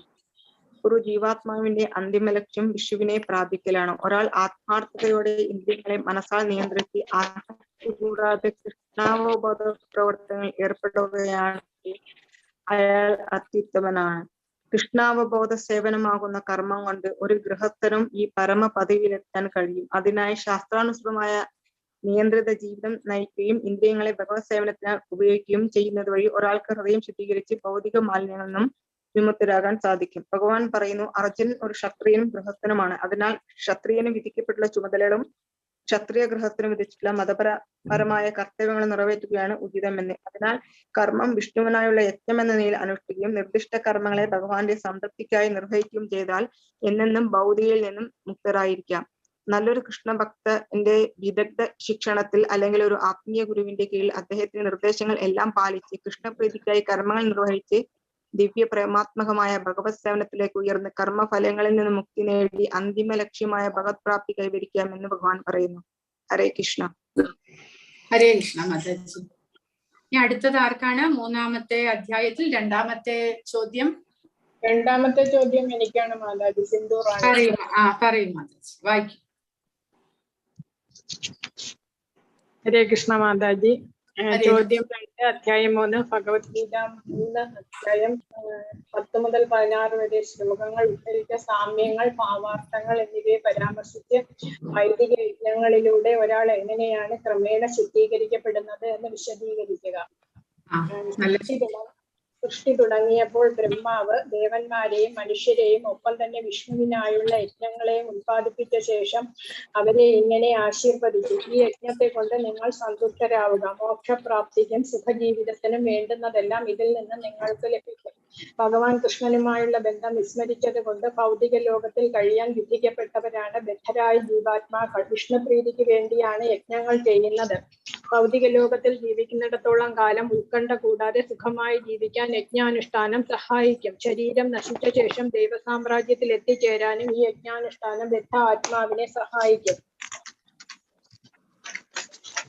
യജ്ഞാനുഷ്ഠാനത്താൽ ബദ്ധരായ ആത്മാക്കൾ ക്രമേണ ശുദ്ധീകരിക്കപ്പെടുകയും കൃഷ്ണാവബോധത്തിൽ എത്തിച്ചേരുകയും ചെയ്യുന്നു. ഈ കലിയുഗത്തിൽ സങ്കീർത്തന യജ്ഞമാണ് പറഞ്ഞിട്ടുള്ളത്. ബദ്ധ ആത്മാക്കളുടെ മോചനത്തിന് വേണ്ടി ഈ ദിവ്യമായ പദ്ധതി ശ്രീകൃഷ്ണ ചൈതന്യ മഹാപ്രഭു ആവിഷ്കരിച്ചു. കൃഷ്ണാവബോധവും സങ്കീർത്തന യജ്ഞവും ഒത്തുപോകുന്നതാണ്. കലിയുഗത്തിൽ ബുദ്ധിയുള്ള ജനങ്ങൾ സഹജാതി സമേതനായ ഭഗവാനെ സങ്കീർത്തന യജ്ഞത്താൽ ആരാധിക്കുന്നു. വൈദിക സാഹിത്യത്തിൽ പറഞ്ഞിരിക്കുന്ന മറ്റ് യജ്ഞങ്ങളുടെ അനുഷ്ഠാനം കലികാലത്തെ എളുപ്പമല്ല. യജ്ഞാനുഷ്ഠാനം കൊണ്ട് സന്തുഷ്ടരായ ദേവന്മാർ ബദ്ധാത്മാക്കളെ സന്തുഷ്ടരാക്കും. ഇങ്ങനെ പരസ്പര പ്രീണനം കൊണ്ട് ഇരു കൂട്ടർക്കും പരമശ്രേയസ് അനുഭവിക്കാം. ഭഗവാന്റെ ശരീരത്തിന്റെ വിവിധ ഭാഗങ്ങളിൽ സ്ഥിതി ചെയ്യുന്ന കർമ്മചാരികളാണ് ദേവന്മാർ. ജീവജാലങ്ങൾക്ക് ശരീര നിർമ്മാണത്തിനുള്ള വായു, വെളിച്ചം, വെള്ളം ഇവയൊക്കെ വിതരണം ചെയ്യുന്നത് ദേവന്മാരാണ്. ദേവന്മാരുടെ പ്രീതി ലഭിക്കുന്നതിന് മനുഷ്യർ യജ്ഞാനുഷ്ഠാനങ്ങൾ നടത്തേണ്ടതുണ്ട്. എല്ലാ യജ്ഞങ്ങളുടെയും ഭോക്താവ് എന്ന നിലയ്ക്ക് വിഷ്ണു പൂജിക്കപ്പെടുന്നു. പിഴയില്ലാതെ നടത്തപ്പെടുന്ന യജ്ഞങ്ങൾ വഴി വിതരണത്തിന്റെ വിവിധ വിഭാഗങ്ങൾക്ക് ചുമതലപ്പെട്ട ദേവന്മാർ സംതൃപ്തരാകുന്നു. അതുമൂലം പ്രകൃതി വിഭവങ്ങളുടെ വിതരണം ഭംഗിയായി നടക്കുന്നു. യജ്ഞാനുഷ്ഠാനം വഴി ഭൗതിക ബന്ധങ്ങളിൽ നിന്ന് മുക്തി നേടാൻ സാധിക്കുന്നു. മാത്രമല്ല, വേദങ്ങളിൽ പറഞ്ഞിരിക്കുന്നത് പോലെ യജ്ഞാചരണം സർവകർമ്മങ്ങളെയും പവിത്രീകരിക്കും. യജ്ഞാനുഷ്ഠാനം വഴി ഭക്ഷ്യവസ്തുക്കൾ ശുദ്ധീകരിക്കപ്പെടുന്നു. ശുദ്ധീകരിച്ച ഭക്ഷ്യവസ്തുക്കൾ കഴിക്കുന്നവരുടെ ജീവിതം പവിത്രമാകുന്നു. ഈ ജീവിത ശുദ്ധി സ്മരണ മണ്ഡലത്തിലുള്ള സൂക്ഷ്മ കോശങ്ങളെ ശുദ്ധീകരിക്കുന്നു. സ്മരണശുദ്ധി വന്നാൽ മോക്ഷമാർഗ ചിന്ത ആരംഭിക്കുന്നു. ഇതെല്ലാം ഒത്തിണങ്ങി വന്നാൽ കൃഷ്ണാവബോധത്തിലേക്ക് വഴിയൊരുങ്ങുന്നു. ആധുനിക സമൂഹത്തിന് ഇത് അത്യാവശ്യമാണ്. യജ്ഞത്താൽ സന്തുഷ്ടരായ ദേവന്മാർ മനുഷ്യർക്ക് ആവശ്യമായ വിഭവങ്ങൾ നൽകുന്നു. ഈ വിഭവങ്ങൾ ദേവന്മാർക്ക് തിരിച്ച് സമർപ്പിക്കാതെ മുഴുവനും ആസ്വദിക്കുന്നവൻ ചോരൻ തന്നെയാണ്. ഭഗവാന്റെ മഹാത്മ്യം അറിയാത്തവർക്കാണ് ദേവന്മാർക്കായുള്ള യജ്ഞം വിധിക്കപ്പെട്ടിട്ടുള്ളത്. ദേവന്മാരുടെ പൂജകരുടെ വിവിധ സ്വഭാവ ഗുണങ്ങൾക്കനുസരിച്ച് നിർവഹിക്കുന്ന മാംസഭുക്കുകൾ ഭൗതിക പ്രകൃതിയുടെ രൗദ്രഭാവത്തിന്റെ മൂർത്തീകരണമായ കാളിയെ പൂജിക്കുന്നു. ദേവിയുടെ മുന്നിൽ ബന്ധുബലി ചെയ്യാമെന്ന് വിധിയുണ്ട്. ഗുണമുള്ളവർക്ക് ദിവ്യമായ വിഷ്ണു പൂജയാണ് ഉത്തമ. എല്ലാ യജ്ഞങ്ങളും അതീന്ദ്രിയ ഭാവത്തിലേക്ക് മനുഷ്യനെ ഉയർത്താനുള്ളവയാണ്. പഞ്ചമഹായജ്ഞങ്ങൾ മനുഷ്യനെ ഒഴിച്ചുകൂടാനാവാത്തവയാണ്. മനുഷ്യന് അത്യാവശ്യമായ എല്ലാ വിഭവങ്ങളും ഭഗവാന്റെ കിങ്കരന്മാരായ ദേവന്മാരാണ് നൽകുന്നത്. സ്വാത്മികർക്ക് ആവശ്യമായ ധാന്യങ്ങൾ, പച്ചക്കറികൾ, പഴങ്ങൾ, പാൽ, പഞ്ചസാര എന്നിവയും മാംസഭുക്കുകൾക്ക് ആവശ്യമായ മാംസാദികളും ജീവിതത്തിന് അത്യാവശ്യമായ ചൂട്, വെള്ളം, വെളിച്ചം, വായു എന്നിവയും മനുഷ്യന് ഉത്പാദിപ്പിക്കാൻ കഴിയുന്നില്ല. സൂര്യപ്രകാശം, നിലാവ്, മഴയും ഇവയും ഭഗവാന്റെ അനുഗ്രഹം കൊണ്ട് ലഭിക്കുന്നതാണ്. ഭഗവത് കിങ്കരന്മാർ തന്നിരിക്കുന്ന ഈ പദാർത്ഥങ്ങൾ ഉപയോഗിച്ചുകൊണ്ട് ആത്യന്തിക ലക്ഷ്യമായ ആത്മസാക്ഷാത്കാരം നേടാനുള്ള കരുത്തും ആരോഗ്യവും വർദ്ധിപ്പിക്കുകയാണ് മനുഷ്യർ ചെയ്യേണ്ടത്. യജ്ഞത്തിൽ നിവേദിച്ച അഗ്നം ഭക്ഷിക്കുന്നത് കൊണ്ട് ഭഗവത് ഭക്തന്മാർ സർവപാപങ്ങളിൽ നിന്നും മുക്തരാകുന്നു. സ്വയം ആസ്വദിക്കാൻ ഭക്ഷണം ഉണ്ടാക്കുന്നവൻ പാപത്തെയാണ് ഭക്ഷിക്കുന്നത്. ഭക്തന്മാർ എല്ലായ്പ്പോഴും ഭഗവാന് നിവേദിച്ച ശേഷം മാത്രം ഭക്ഷണം പ്രസാദമായി സ്വീകരിക്കുന്നു. ശ്രവണം, കീർത്തനം, സ്മരണം, അർച്ചനം എന്നിങ്ങനെയുള്ള ഭക്തിയുത സേവനങ്ങൾ കൊണ്ട് ഭക്തന്മാർ ഭഗവാന്റെ സേവന യജ്ഞം ചെയ്യുന്നു. ഈ അനുഷ്ഠാനങ്ങൾ അവരെ ഭൗതിക ലോകത്തിലെ പാപത്തിൽ നിന്നും മോചിപ്പിക്കുന്നു. എല്ലാവിധത്തിലും സന്തുഷ്ടരാവാൻ മനുഷ്യർ പൂർണ്ണമായും കൃഷ്ണാവബോധം സ്വീകരിച്ചുകൊണ്ട് സങ്കീർത്തന യജ്ഞത്തിൽ പരിശീലനം നേടണം. ജീവജാലങ്ങൾ ധാന്യങ്ങൾ കൊണ്ടാണ് ജീവിക്കുന്നത്. ധാന്യങ്ങൾ മഴ മൂലം ഉണ്ടാകുന്നു. മഴ യജ്ഞത്തിൽ നിന്നുണ്ടാകുന്നു. യജ്ഞങ്ങൾ വിധിപ്രകാരമുള്ള കർമ്മങ്ങളിൽ നിന്നും ഉണ്ടാകുന്നു. കൃഷ്ണാവബോധത്തിലുള്ള ഭക്തന്മാർ കൃഷ്ണന് നിവേദിച്ച ശേഷം മാത്രം ഭക്ഷണം കഴിക്കുന്നു. ഇങ്ങനെ ചെയ്യുന്നത് വഴി ശരീരത്തിലെ മുൻ പാപങ്ങളുടെ പ്രതികരണങ്ങൾ നശിക്കുകയും ഭൗതിക പ്രകൃതിക്ക് സഹജമായ അശുദ്ധിയൊന്നും ബാധിക്കാതിരിക്കുകയും ചെയ്യുന്നു. ശരീരത്തെ ആത്മീയമായി ഉയർത്തുന്ന ഒരു പ്രക്രിയ കൂടിയാണിത്. പവിത്രമായ കൃഷ്ണപ്രസാദം ഭക്ഷിക്കുന്നവർ ഭൗതിക മാലിന്യങ്ങളിൽ നിന്ന് രക്ഷപ്പെടുന്നു. അങ്ങനെ ചെയ്യാത്തവർ മാലിന്യത്തിന് വിധേയരാകുന്ന മനുഷ്യർ പലവിധം ധാന്യങ്ങളും പഴങ്ങളും പച്ചക്കറികളും ഭക്ഷിക്കുന്ന മൃഗങ്ങൾ അവയുടെ ശേഷിച്ച ഭാഗവും പുല്ല്, ചെടികൾ എന്നിവയും ഭക്ഷിക്കുന്ന മൃഗങ്ങളെ തിന്നുന്നവർക്ക് മാംസം ഭക്ഷിക്കണമെങ്കിൽ സസ്യങ്ങളെ ആശ്രയിക്കണം. അങ്ങനെ നോക്കുമ്പോൾ കൃഷിഭൂമിയിലെ ഉൽപ്പന്നങ്ങളെ നാം ആശ്രയിച്ച് മതിയാകും. അത് മഴയെ ആശ്രയിച്ചിരിക്കുന്നു. മഴ ഇന്ദ്രൻ, വരുണൻ, സൂര്യൻ, ചന്ദ്രൻ മുതലായ ഭഗവത് കിങ്കരന്മാരെ ആശ്രയിച്ചിരിക്കുന്നു. യജ്ഞാനുഷ്ഠാനങ്ങൾ ചെയ്യാതിരുന്നാൽ ഭക്ഷണ ദൗർലഭ്യം ഉണ്ടാകുന്നു. അത് ഒഴിവാക്കാൻ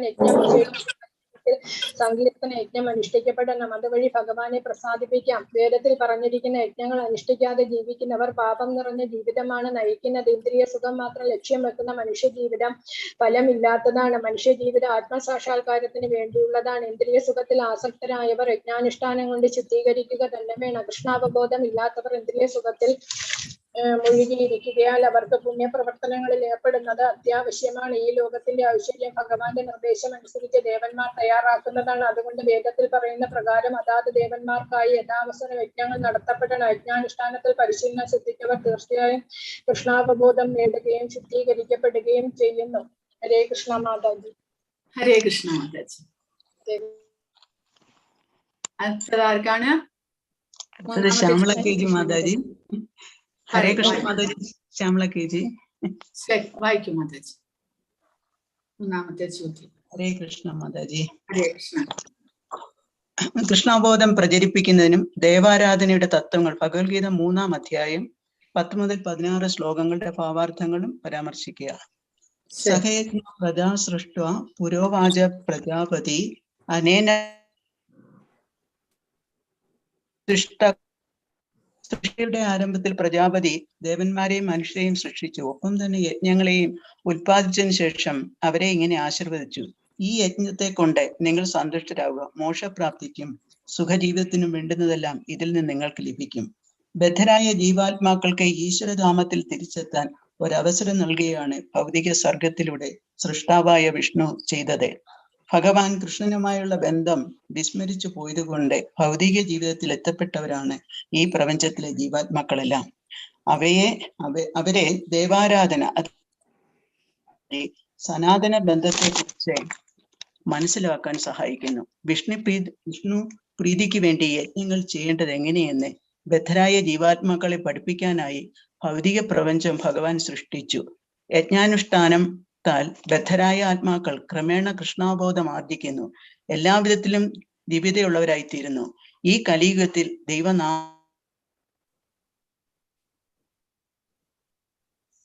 ഈ യുഗത്തിലെ ജനകോടികളുടെ മോചനത്തിനായി ഈ ദിവ്യ പദ്ധതി ശ്രീകൃഷ്ണ ചൈതന്യ പ്രഭു ആവിഷ്കരിച്ചു. കൃഷ്ണാബോധം വളർത്തുവാൻ സാധിച്ചു.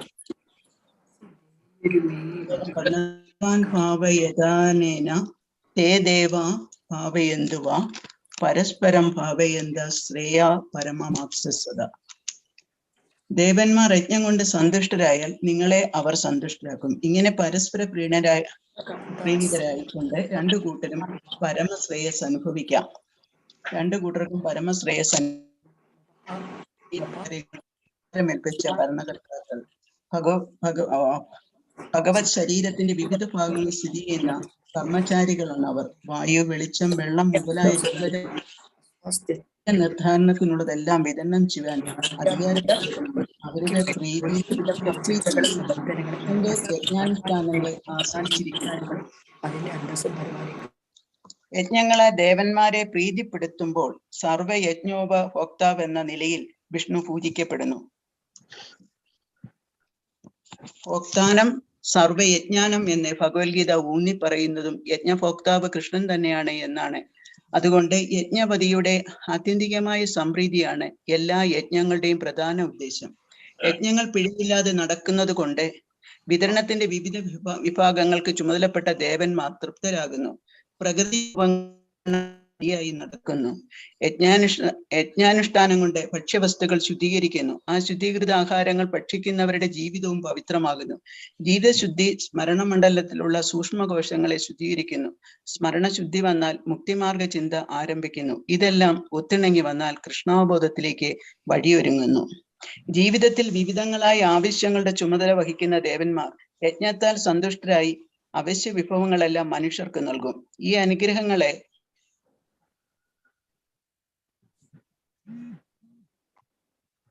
എല്ലാ അത്യാവശ്യ വിഭവങ്ങളും ഭഗവാന്റെ കിങ്കരന്മാരായ ദേവന്മാരാണ് നൽകുന്നത്. ആ ദേവന്മാരെ പ്രീതിപ്പെടുത്തുന്ന ആരാധനകൾ നാം നടത്തുമ്പോൾ കൃഷ്ണൻ പ്രീതനാകുന്നു. അങ്ങനെ നമ്മളിൽ ഭഗവത് ചിന്ത എന്ന സദ്ഗുണം കൃഷ്ണാബോധം ഉണ്ടാകുന്നു.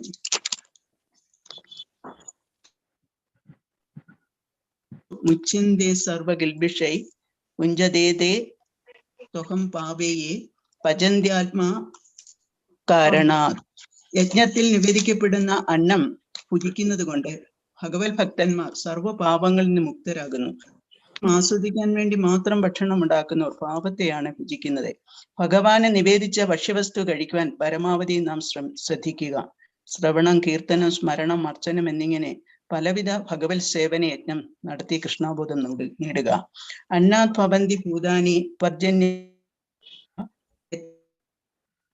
ഭവതി പർജന്യോ യജ്ഞകർമ്മ സമുദ്ഭവ. എല്ലാ ജീവജാലങ്ങളും ധാന്യങ്ങൾ കൊണ്ട് ജീവിക്കുന്നു. അതാകട്ടെ മഴ മൂലമുണ്ടാകുന്നു. മഴ യജ്ഞത്തിൽ നിന്നുണ്ടാകുന്നു. യജ്ഞങ്ങൾ വിധിപ്രകാരമുള്ള കർമ്മങ്ങളിൽ നിന്നും. കർമ്മ ബ്രഹ്മോദ്ഭവ വിധി ബ്രഹ്മാക്ഷര സമുദ്ഭവം തസ്മാ നിത്യം യജ്ഞേ പ്രതിഷ്ഠിത. വേദങ്ങളെ നിയന്ത്രിത കർമ്മവിധികൾ വിവരിച്ചിട്ടുള്ള പരമദിവ്യോത്തമ പുരുഷനിൽ നേരിട്ട് ഉത്ഭവിച്ചതുമാണ് വേദങ്ങൾ. അതിനാൽ സർവവ്യാപകമായ അതീന്ദ്രിയ സത്ത യജ്ഞകർമ്മങ്ങളിലാണ് എന്നെന്നും കുടികൊള്ളുന്നത്. ഏവം പ്രവർത്തിതം ചക്രം നനുവർത്തയതിഹ യഹ അഘായുരീന്ദ്രിയാരാമോ മോഹം പാർത്ഥ സജീവതി. അതുകൊണ്ട് പ്രിയപ്പെട്ട അർജുന, വേദങ്ങളാൽ സ്ഥാപിക്കപ്പെട്ട യജ്ഞങ്ങൾ അനുഷ്ഠിക്കാത്ത ജീവിക്കുന്നവൻ പാപം നിറഞ്ഞ ജീവിതമാണ് നയിക്കുന്നത്. ഇന്ദ്രിയ സന്ദർപ്പണത്തിനു വേണ്ടി മാത്രം ആഗ്രഹിക്കുന്ന അവന്റെ ജീവിതം ഫലമില്ലാത്തതാണ്. നമ്മുടെ പരിശ്രമ ഫലമല്ല ഈ ലോകത്തിലെ ഐശ്വര്യം.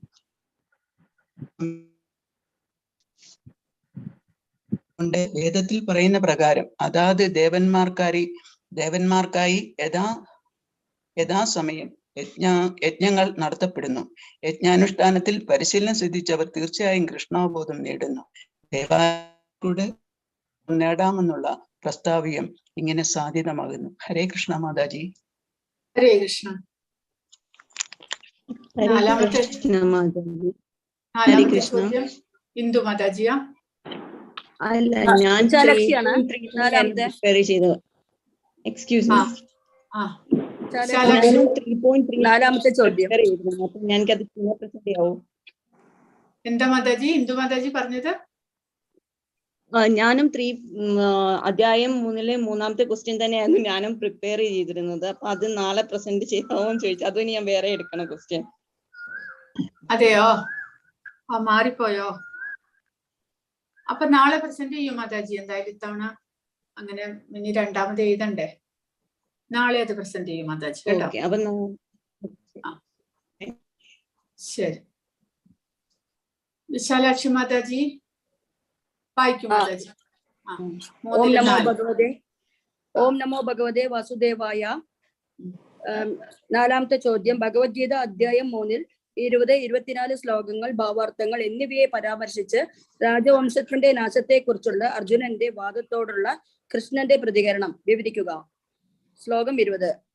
കർമ്മണൈവ ഹി സംസിദ്ധി മാസ്ഥിത ജനകാദിയഃ ലോകസംഗ്രഹമേവാപി സംപശ്യൻ കർത്തുമർഹസി. ജനക മഹാരാജാവ് ഒരു ഭഗവത് ഭക്തനായിരുന്നത് കൊണ്ട് അദ്ദേഹം അതീന്ദ്രിയ പ്രജ്ഞനായിരുന്നു. അദ്ദേഹത്തിന് ആത്മസാക്ഷാത്കാരം ലഭിച്ചിരുന്നു. ജനകൻ മിഥിലയിലെ രാജാവാണ്. ഇതനുസരിച്ച് അദ്ദേഹം പ്രജകൾക്ക് നീതകർമ്മങ്ങൾ പഠിപ്പിച്ചു കൊടുത്തു. അർജുനനും ഭഗവാൻ കൃഷ്ണനും യുദ്ധഭൂമിയിൽ യുദ്ധം ചെയ്യേണ്ട ആവശ്യമില്ല. നീതി ന്യായം കൊണ്ട് ഗുണം കിട്ടാത്ത സ്ഥലത്ത് ഹിംസ ആവശ്യമാണെന്ന് ജനങ്ങളെ ബോധ്യപ്പെടുത്താനാണ് അവർ യുദ്ധം ചെയ്തത്. കുരുക്ഷേത്ര ഭൂമിയിൽ ഭഗവാൻ അതിനു മുമ്പ് യുദ്ധം വേണ്ടെന്ന് വെക്കാൻ പലകുറി ശ്രമിച്ചു. ഒത്തുതീർപ്പിനും ശ്രമിച്ചു. ദുര്യോധനാദികൾ യുദ്ധത്തിൽ തന്നെ ഉറച്ചു നിന്നു. ന്യായത്തിനു വേണ്ടി പോരാടുന്നത് ധർമ്മമാണ്. ഭഗവത് സിദ്ധി ലഭിച്ചവർക്ക് ഇഹലോക കാര്യത്തിൽ താല്പര്യമുണ്ടാവില്ല. പക്ഷെ എങ്ങനെ ജീവിക്കാനും പ്രവർത്തിക്കാനും ജനങ്ങളെ ബോധ്യപ്പെടുത്തേണ്ടത് ഒരു ഭക്തന്റെ കടമയാണ്. ശ്ലോകം 24. ഉത്സീതേയുരുമേ ലോക ന കുര്യാം കർമ്മചേദഹം സംകരസ്യ ച കർത്താസ്യ മുബഹന്യാമിമാ പ്രജാഹ.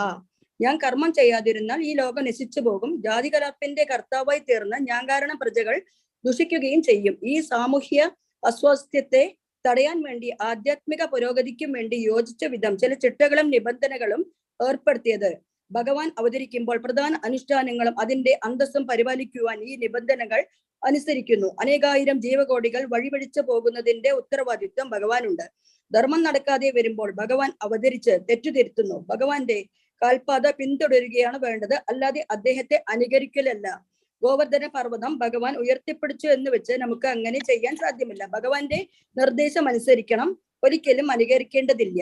ഈശ്വരന്മാരുടെ സ്ഥിതി നമ്മളെക്കാൾ എത്രയോ ഉന്നതമാണ് എന്ന് ഈ സംഭവത്തിൽ നിന്ന് നമുക്ക് മനസ്സിലാക്കാം.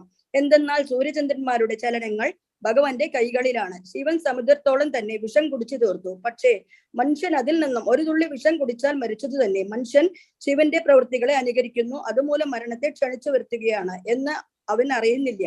രാസലീലകളെ ഭഗവാന്റെ കപട ഭക്തന്മാർ അനുകരിക്കുന്നു. അവർക്ക് ഗോവർദ്ധനോദ്ധാരണം സാധ്യമാവില്ലെന്ന് അവർ ഓർക്കാറില്ല. ഭഗവാനെ അനുസരിക്കുക അല്ലാതെ അനുകരണമല്ല. ഇതിൽ നിന്നും നമുക്ക് എന്താണ് മനസ്സിലാവുന്നത് എന്നാൽ കർമ്മം ചെയ്യാതിരുന്നാൽ രാജ്യം നശിച്ചു പോകും എന്നാണ് അർജുനന്റെ വാദത്തോടുള്ള കൃഷ്ണന്റെ പ്രതികരണം. ഹരേ കൃഷ്ണ. ഹരേ കൃഷ്ണ മാതാജി. ഹരേ കൃഷ്ണ മാതാജി. ഹരേ കൃഷ്ണ. അഞ്ചാമത്തെ ചോദ്യം. ഹരേ കൃഷ്ണ മാതാജി.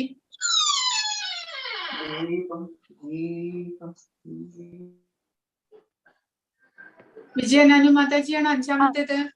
അല്ല, എനിക്ക് എട്ടാമത്താണ്. ശ്ലോകം 29-ലാണ് അത്. അതെയോ? ആരാണ് അഞ്ചാമത്തെ ചോദ്യം? മൂന്നാമത്തെ അധ്യായത്തിൽ പാർവതി 5-6 ആണ്.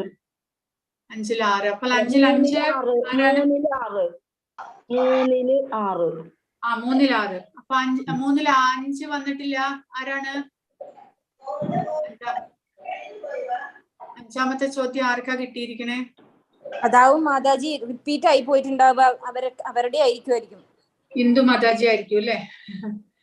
ശരി, ഞാൻ എഴുതി എടുത്തിട്ടില്ല കഴിഞ്ഞ തവണ ആരുടെയും പേര്. പാർവതി മാതാജി വായിക്കൂ. ആറാമത്തെ. കർമ്മേന്ദ്രിയാണി സംയമ്യ യ ആസ്തേ മനസാ സ്മരൻ ഇന്ദ്രിയാർത്ഥാൻ വിമൂഢാത്മാ മിഥ്യാചാരസ ഉച്യതേ. ഏതൊരുവൻ കരചരണാദികളായ കർമ്മേന്ദ്രിയങ്ങളെ ഒതുക്കിയിട്ട് മനസ്സുകൊണ്ട് ഇന്ദ്രിയ വിഷയങ്ങളെ തന്നെ സ്മരിക്കുന്നുവോ അവൻ മൂഢബുദ്ധിയും പാപാധാരണമാകുന്നു. കൃഷ്ണാവബോധത്തോടെ പ്രവർത്തിക്കുവാൻ അറിയാത്ത ചില മനുഷ്യരുണ്ട്. അവർ ധ്യാനം അഭിനയിച്ചുകൊണ്ട് ഇന്ദ്രിയ സുഖങ്ങളിൽ മുഴുകി കഴിയുന്നു. ആർക്കും ഇന്ദ്രിയ സുഖം ആകാം. തന്റെ സ്ഥിതിക്കനുസരിച്ചുള്ള നിബന്ധനകൾ അംഗീകരിച്ചുകൊണ്ട് അങ്ങനെ ചെയ്യുകയാണെങ്കിൽ ക്രമേണ ജീവിത ശുദ്ധി നേടുകയും ചെയ്യാം.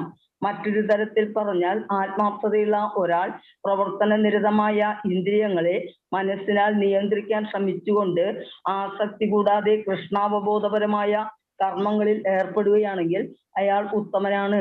തന്റെ പ്രവൃത്തിയിൽ ഉറച്ചു നിന്നുകൊണ്ട് ഭൗതിക ബന്ധങ്ങളിൽ നിന്നും മോചനം നേടി പരമ ദിവ്യോത്തമ പുരുഷനെ പ്രാപിക്കണം. തനിക്ക് വിധിക്കപ്പെട്ടുള്ള കർമ്മങ്ങൾ ചെയ്യുക തന്നെ വേണം. കർമ്മം ചെയ്യാതെ സ്വന്തം ശരീരം നിലനിർത്താൻ പോലും സാധ്യമല്ല.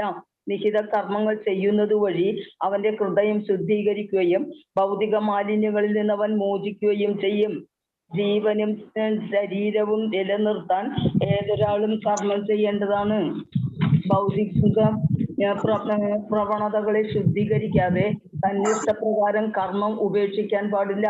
കർമ്മം വിഷ്ണുവിനായുള്ള യജ്ഞമാണ്, നിലയിൽ അനുഷ്ഠിക്കേണ്ടതാണ്. യജ്ഞം എന്ന നിലയിൽ അനുഷ്ഠിക്കേണ്ടതാണ്. അതുകൊണ്ട് കർമ്മങ്ങളെ ഭഗവാന്റെ സംതൃപ്തിക്കായി നിർവഹിക്കണം. ഹരേ കൃഷ്ണ. ഹരേ കൃഷ്ണ മാതാജി. മാതാജി ഏത് ചോദ്യത്തിന്റെ ഉത്തരാണ് എഴുതിയത്? 6. ആറാമത്തെ ചോദ്യം എന്തായിരുന്നു മാതാജി? ചോദ്യം സംയമ്യ.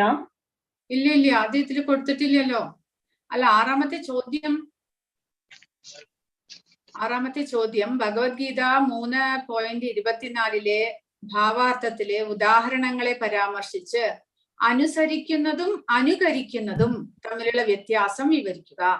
അതായത് ഭഗവാന്റെ ഉപദേശങ്ങളെ നമ്മൾ അനുസരിക്കുന്നതും ഭഗവാന്റെ ലീലകളെ നമ്മൾ അനുകരിക്കുന്നതും തമ്മിലുള്ള വ്യത്യാസം വിവരിക്കുക. അതാണ് ചോദിച്ചിരുന്നത്. മാതാജി കർമ്മത്തിനെ കുറിച്ചാണ് എഴുതിയത്. അപ്പൊ ചോദ്യം മാറിപ്പോയിട്ടുണ്ട് ഇവിടെ. ശരി, അപ്പൊ ഇത്തവണത്തെ കറക്റ്റ് ആയിട്ട് എഴുതിയെടുത്തിട്ടില്ലേ ചോദ്യം ഏതാണെന്ന്? ഇത്തവണത്തെ 7-8. ശരി മാതാജി, നോക്കിയിട്ട് ചോദ്യം നോക്കിയിട്ട് കറക്റ്റ് ആയിട്ട് ആൻസർ ചെയ്യും. ശരി, അപ്പോ 3-ലെ 7-ാമത്തെ ചോദ്യം ആർക്കാണ് ഇനിയും തന്നിരിക്കുന്നത്? എനിക്കാണ് മാതാജി. ശീലപ്രഭുവാദർ 3:26 ഭാവാർത്ഥത്തിൽ എഴുതുന്നു: കുറച്ചെങ്കിലും കൃഷ്ണാവബോധമുള്ള ഒരാൾക്ക് മറ്റു വൈദിക നിബന്ധനകളെ കാത്തിരിക്കാതെ നേരിട്ട് ഭഗവത് സേവനത്തിൽ ഏർപ്പെടാം. ഈ പ്രസ്താവന കൃഷ്ണാവബോധ പ്രസ്ഥാനത്തിന്റെ വികാസത്തിനുള്ള പ്രാധാന്യം ചർച്ച ചെയ്യുക. നിങ്ങളുടെ പ്രതികരണത്തിൽ ഭഗവത്ഗീതയുടെ അധ്യായം 3 ശ്ലോകങ്ങൾ, ഭാവാർത്ഥങ്ങൾ എന്നിവ പരാമർശിക്കുക. 26-ാമത് ന ബുദ്ധിഭേദം ജനയേത ജ്ഞാനാം കർമ്മസംഗിനാം ജോഷയേത് സർവകർമാണി വിദ്വാൻ യുക്ത സമാചരൻ. വിധിക്കപ്പെട്ട കർമ്മങ്ങളുടെ ഫലത്തിൽ ആസക്തിയുള്ള അജ്ഞരായ ആളുകളെ വിദ്വാൻമാർ കർമ്മം ചെയ്യുന്നതിൽ നിന്നും വിലക്കരുത്. ഭക്തിഭാവനയോടെ കൃഷ്ണാബോധത്തിൽ ക്രമേണയുള്ള പുരോഗതിത്തിനു വേണ്ടി പ്രവർത്തിക്കുവാൻ അവരെ പ്രേരിപ്പിക്കണം. വേദേശ്ച സർവൈരഹമേവ വേദ്യ. ഇതാണ് എല്ലാ വൈദിക ക്രിയകളുടെയും ലക്ഷ്യം. വേദോക്തങ്ങളായ എല്ലാ ചടങ്ങുകളും യജ്ഞാനുഷ്ഠാനങ്ങളും ഭൗതിക കർമ്മങ്ങളെ കുറിച്ചുള്ള നിർദ്ദേശങ്ങളും കൃഷ്ണാബോധത്തിനു വേണ്ടിയുള്ളതാണ്. കൃഷ്ണനാണ് ജീവിതത്തിന്റെ ആത്യന്തികമായ ലക്ഷ്യം. ബദ്ധരായ ജീവാത്മാക്കൾക്ക് ഇന്ദ്രിയ സുഖഭോഗങ്ങളിൽ കവിഞ്ഞ യാതൊന്നും അറിഞ്ഞുകൂടാത്തതുകൊണ്ട് അവയ്ക്ക് വേണ്ടി വേദപഠനം നടത്തുന്നു എന്ന് മാത്രം. വൈദിക ചടങ്ങുകളാൽ നിയന്ത്രിതമായ കാമ്യകർമ്മങ്ങളും ഇന്ദ്രിയ സന്ദർപ്പണവും ഒരാളെ ക്രമേണ കൃഷ്ണാബോധത്തിലേക്ക് ഉയർത്തുന്നു. അതുകൊണ്ട് കൃഷ്ണാബോധത്തിൽ ആത്മസാക്ഷാത്കാരം പ്രാപിച്ചവർ മറ്റുള്ളവരുടെ പ്രവർത്തനങ്ങളിലോ ചിന്താഗതികളിലോ ഇടപെട്ട് അവരെ അലട്ടേണ്ടതില്ല. സർവകർമ്മങ്ങളുടെയും ഫലത്തെ കൃഷ്ണന് സമർപ്പിക്കേണ്ടത് എങ്ങനെയെന്ന് സ്വന്തം പ്രവൃത്തികളിൽ കാട്ടിക്കൊടുക്കുകയാണ് വേണ്ടത്. ഇന്ദ്രിയ സുഖത്തിനു വേണ്ടി പ്രവർത്തിക്കുന്ന മൂഢന് എങ്ങനെ പെരുമാറണം, എങ്ങനെ കർമ്മം ചെയ്യണമെന്ന് ബോധ്യപ്പെടാവുന്ന വിധം വേണം യഥാർത്ഥ കൃഷ്ണഭക്തൻ പ്രവർത്തിക്കേണ്ടത്. ഇന്ദ്രിയ സുഖത്തിനു വേണ്ടി പ്രവർത്തിക്കുന്നവർ മൃഗങ്ങളെ പോലെയാണ്. അവർ സ്വാർത്ഥ താല്പര്യങ്ങൾക്കായി പ്രവർത്തിക്കുന്നു. തനിക്ക് കീർത്തി നേടണം, സമ്പാദിക്കണം, സുഖമായി ജീവിക്കണം എന്നെല്ലാമുള്ള ചിന്തയാണ് അവർക്കുള്ളത്. അവിടെ നിന്നും നാം ഉയരേണ്ടത് അത്യാവശ്യമാണ്. ചിലർ വേദപഠനങ്ങൾ നടത്തുന്നു. അങ്ങനെ പടിപടിയായി ഉയരണം. എല്ലാ കർമ്മങ്ങളുടെയും അധിപൻ ഭഗവാനാണ്. ഭഗവാനിൽ അർപ്പിച്ചുകൊണ്ട് വേണം കർമ്മങ്ങൾ ചെയ്യുവാൻ. അവരവരുടെ കർത്തവ്യങ്ങൾ ചെയ്തുകൊണ്ട് വേണം നാം പരിശുദ്ധരാകേണ്ടത്. അച്ഛൻ, അമ്മ, മക്കൾ, ഭാര്യ, വിവിധതരം ജോലികൾ, ഡിപ്പാർട്ട്മെന്റുകളിൽ പ്രവർത്തിക്കുന്നവർ, വിദ്യാർത്ഥികൾ എല്ലാവർക്കും അവരവരുടേതായ കർമ്മങ്ങളുണ്ട്. അത് നിറവേറ്റണം. ഫലേച്ഛ കൂടാതെ കർമ്മങ്ങൾ ചെയ്യണം. അറിവില്ലാത്തവർ ഫലകാംക്ഷ കർത്തവ്യങ്ങൾ നിറവേറ്റുന്നത് പോലെ വിദ്വാൻമാർ ജനങ്ങളെ നല്ല വഴിക്ക് നയിക്കാൻ വേണ്ടി പ്രവർത്തിക്കണം. പക്ഷേ അവർ ഫലത്തിൽ ആസക്തരാകാൻ പാടില്ല. മുൻജന്മങ്ങളിലെ കർമ്മഫലങ്ങളാണ് നമ്മെ ഇപ്പോഴത്തെ നിലയിലേക്ക് എത്തിച്ചിരിക്കുന്നത്. ജ്ഞാനപ്പാനയിൽ കുചേലൻ പറയുന്നത് പോലെ എത്രയോ കാലം പുഴുവായിട്ട് അരിച്ചു നടന്നതും ഇഴഞ്ഞു നടന്നതും മലത്തിൽ കിടന്നതും സസ്യമായും മൃഗങ്ങളായും എല്ലാം കഴിഞ്ഞിട്ടാണ് ഇപ്പോഴത്തെ മനുഷ്യജന്മം നമുക്ക് കിട്ടിയിരിക്കുന്നത്. നാം ചെയ്യുന്ന കർമ്മങ്ങൾ ഭഗവാനിൽ അർപ്പിച്ച് ഭഗവത് പ്രീതിക്ക് വേണ്ടിയുള്ളതാകണം. കൃഷ്ണാവബോധമുള്ള ആൾ അതിന്റെ വളർച്ചയ്ക്ക് ഉതകാത്തതായ ഒരു കർമ്മവും ചെയ്യുകയില്ല. ഭൗതിക കർമ്മങ്ങളിൽ താല്പര്യമേറിയ ഒരു അജ്ഞനെ പോലെ അയാൾ ചിലപ്പോൾ പ്രവർത്തിച്ചു എന്ന് വരാം. എന്നാൽ അജ്ഞൻ അങ്ങനെ ചെയ്യുന്നത് സ്വന്തം ഇന്ദ്രിയപൂർത്തിക്ക് വേണ്ടിയും ഭക്തൻ ഭഗവത് പ്രീതിക്ക് വേണ്ടിയും ആയിരിക്കും.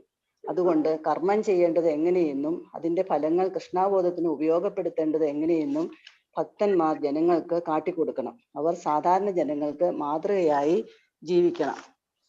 അടുത്ത ഇതില് 27-ാമത്തേല് പ്രകൃതേ ക്രിയമാണാനി ഗുണൈ കർമാണി സർവേശ അഹങ്കാര വിമൂഢാത്മാ കർത്താഹമിതി നന്യതേ. മിഥ്യാഹങ്കാരത്തിന്റെ പ്രഭാവത്താൽ മോഹിതനായ ജീവാത്മാവ് താനാണ് കർമ്മങ്ങൾ ചെയ്യുന്നതെന്ന് ചിന്തിക്കുന്നു. വാസ്തവത്തിൽ പ്രകൃതിയുടെ 3 ഗുണങ്ങളാണ് അവ നിർവഹിക്കുന്നത്.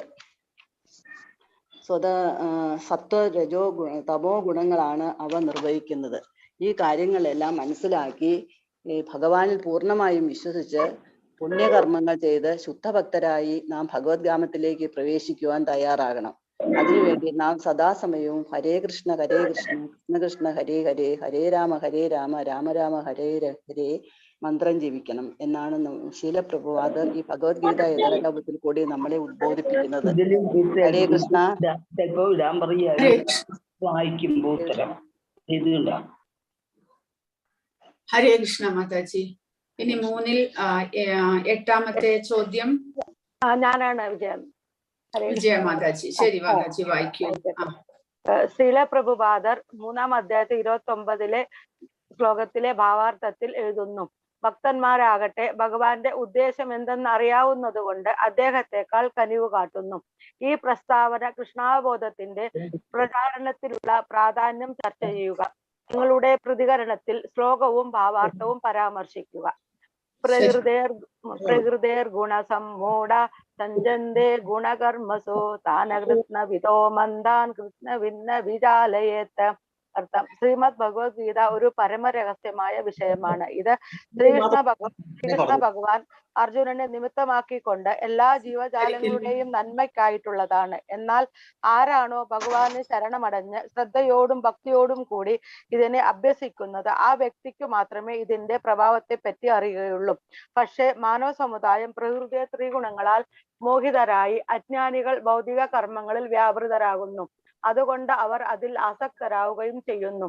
അവർക്ക് അറിവില്ലായ്മ കൊണ്ട് അധമമായ പ്രവൃത്തികൾ ചെയ്യുന്നു.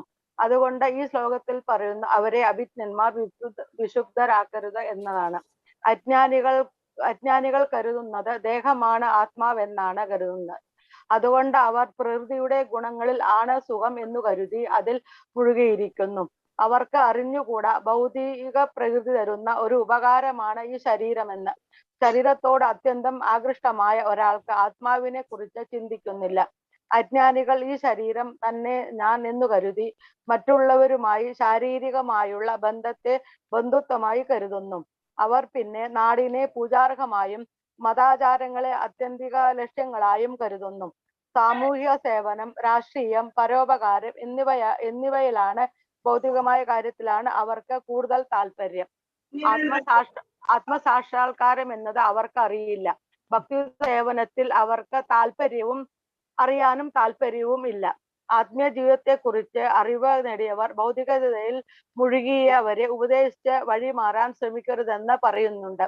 ഭഗവാൻ തന്നെ ഭഗവത്ഗീതയിൽ പറയുന്നുണ്ട്: അജ്ഞാനികൾക്ക് അഥവാ മൂഢന്മാർക്ക് കൃഷ്ണാവബോധത്തോടുകൂടി ചെയ്യുന്ന കർമ്മങ്ങളെ അഭിനന്ദിക്കാൻ അറിയില്ല. അതുകൊണ്ടാണ് അവരെ ഉപദേശിക്കുവാൻ സമയം പാഴാക്കരുതെന്ന് പറയുന്നത്.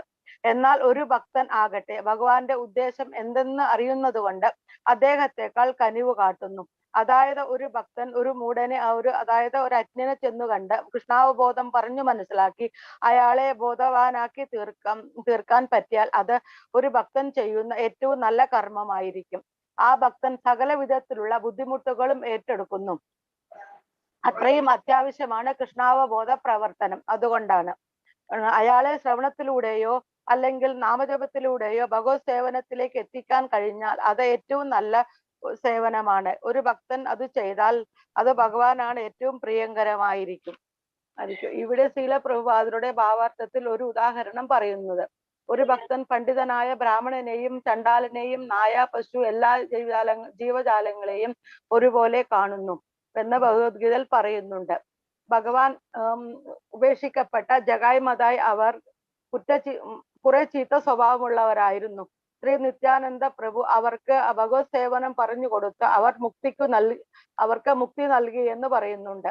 അതുകൊണ്ട് ഒരു പരമഭക്തന്റെ കരുണയെ മൂഢന്മാരിൽ അഥവാ അജ്ഞാനികൾ എങ്ങനെ വിനിയോഗിക്കണമെന്ന് കാണിച്ചു കൊടുത്തു. ഭഗവാനാൽ ഉപേക്ഷിക്കപ്പെട്ട ഒരു മൂഢൻ ഒരു ഭക്തന്റെ കനിവ് കൊണ്ട് മാത്രമേ തന്റെ ആധ്യാത്മിക ബോധത്തെ പുനർജീവിക്കാൻ സാധിക്കുമെന്ന് ഇവിടെ കാണിക്കുന്നു. ഇങ്ങനെ ഓരോ ഭക്തനും മറ്റുള്ളവരിൽ കൃഷ്ണാബോധം വളർത്തിയെടുക്കാൻ പരിശ്രമിക്കുകയും മറ്റുള്ളവർ അതിൽ താല്പര്യം കാണിക്കുകയും ചെയ്താൽ ഈ മാനവ സമുദായത്തിന് കൃഷ്ണാബോധമുള്ളവരായി തീരാൻ എല്ലാവർക്കും സാധിക്കും. എന്നാൽ എല്ലാവർക്കും ഭഗവാന്റെ അനുഗ്രഹം ഉണ്ടായിരിക്കും. ഭൗതിക പ്രകൃതി മാറി മാറി വരുന്നതാണ്. ഭൗതിക പ്രപഞ്ചത്തിലല്ല നമ്മുടെ ആനന്ദം ഇരിക്കുന്നത്. അതുകൊണ്ട് ഭഗവത് സേവനം ചെയ്ത് ഭഗവാനെ പ്രേമിക്കുമ്പോഴാണ് യഥാർത്ഥ സ്നേഹം ഓരോരുത്തർക്കും കിട്ടുന്നത്. ഈ ഭൗതിക ജീവിതത്തിൽ നിന്ന് കിട്ടുന്ന സുഖം ക്ഷണികമാണ്. എന്നും നിലനിൽക്കുന്ന ബന്ധമാണ് ഭഗവാനോടുള്ള ശാശ്വത ബന്ധം. അതുകൊണ്ട് എല്ലാറ്റിലും ഉപരിയായി ഭഗവത് സേവനം, അതാണ് നമ്മളെ പരമപുരുഷന്റെ പാദകമലങ്ങളിൽ എത്താനുള്ള ഒരേ ഒരു മാർഗം. ഹരേ കൃഷ്ണ കൃഷ്ണ കൃഷ്ണ ഹരേ ഹരേ, ഹരേ രാമ രാമ രാമ ഹരേ ഹരേ. ഈ കലിയുഗത്തിൽ ഭഗവത് പാദത്തിലേക്ക് എത്തിച്ചേരാനുള്ള ഒരേ ഒരു മന്ത്രം ഹരേ കൃഷ്ണ മന്ത്രമാണ്. പിന്നെ ഭഗവത് സേവനവുമാണ്. ഹരേ കൃഷ്ണ മാതാജി. ഹരേ കൃഷ്ണ മാതാജി.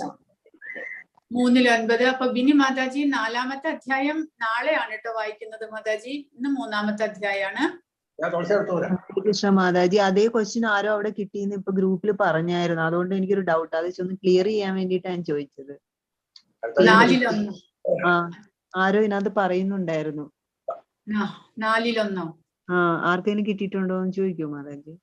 4-1 എനിക്ക് തന്നിട്ടുണ്ടല്ലോ മാതാജി. എനിക്കും അത് തന്നെ കിട്ടിയിരിക്കുന്നത്. ആണോ? ബിനി മാതാജി കഴിഞ്ഞ തവണ വായിച്ചില്ല. ഇല്ല, എനിക്ക് ഇതുവരെ വന്നില്ലല്ലോ. 4-ാമത്തെ ചാപ്റ്റർ അല്ലേ? അതെയോ? മാതാജി എനിക്ക് 4-1-2 എന്നുള്ള ആ ക്വസ്റ്റ്യൻ 4-1 അതാണ് എനിക്കും തന്നെ. 1-2 ശ്ലോകം 1-2 ആയിരിക്കും. പക്ഷേ ക്വസ്റ്റ്യൻ 1-ാമത്തെ ആണോ മാതാജി? എനിക്ക് 1-ാമത്തെ ക്വസ്റ്റ്യനാ. ശരി, എനിക്കും 1-ാമത്തെ ക്വസ്റ്റ്യനാ തന്നത് അന്ന് അമ്മിണി മാതാജി.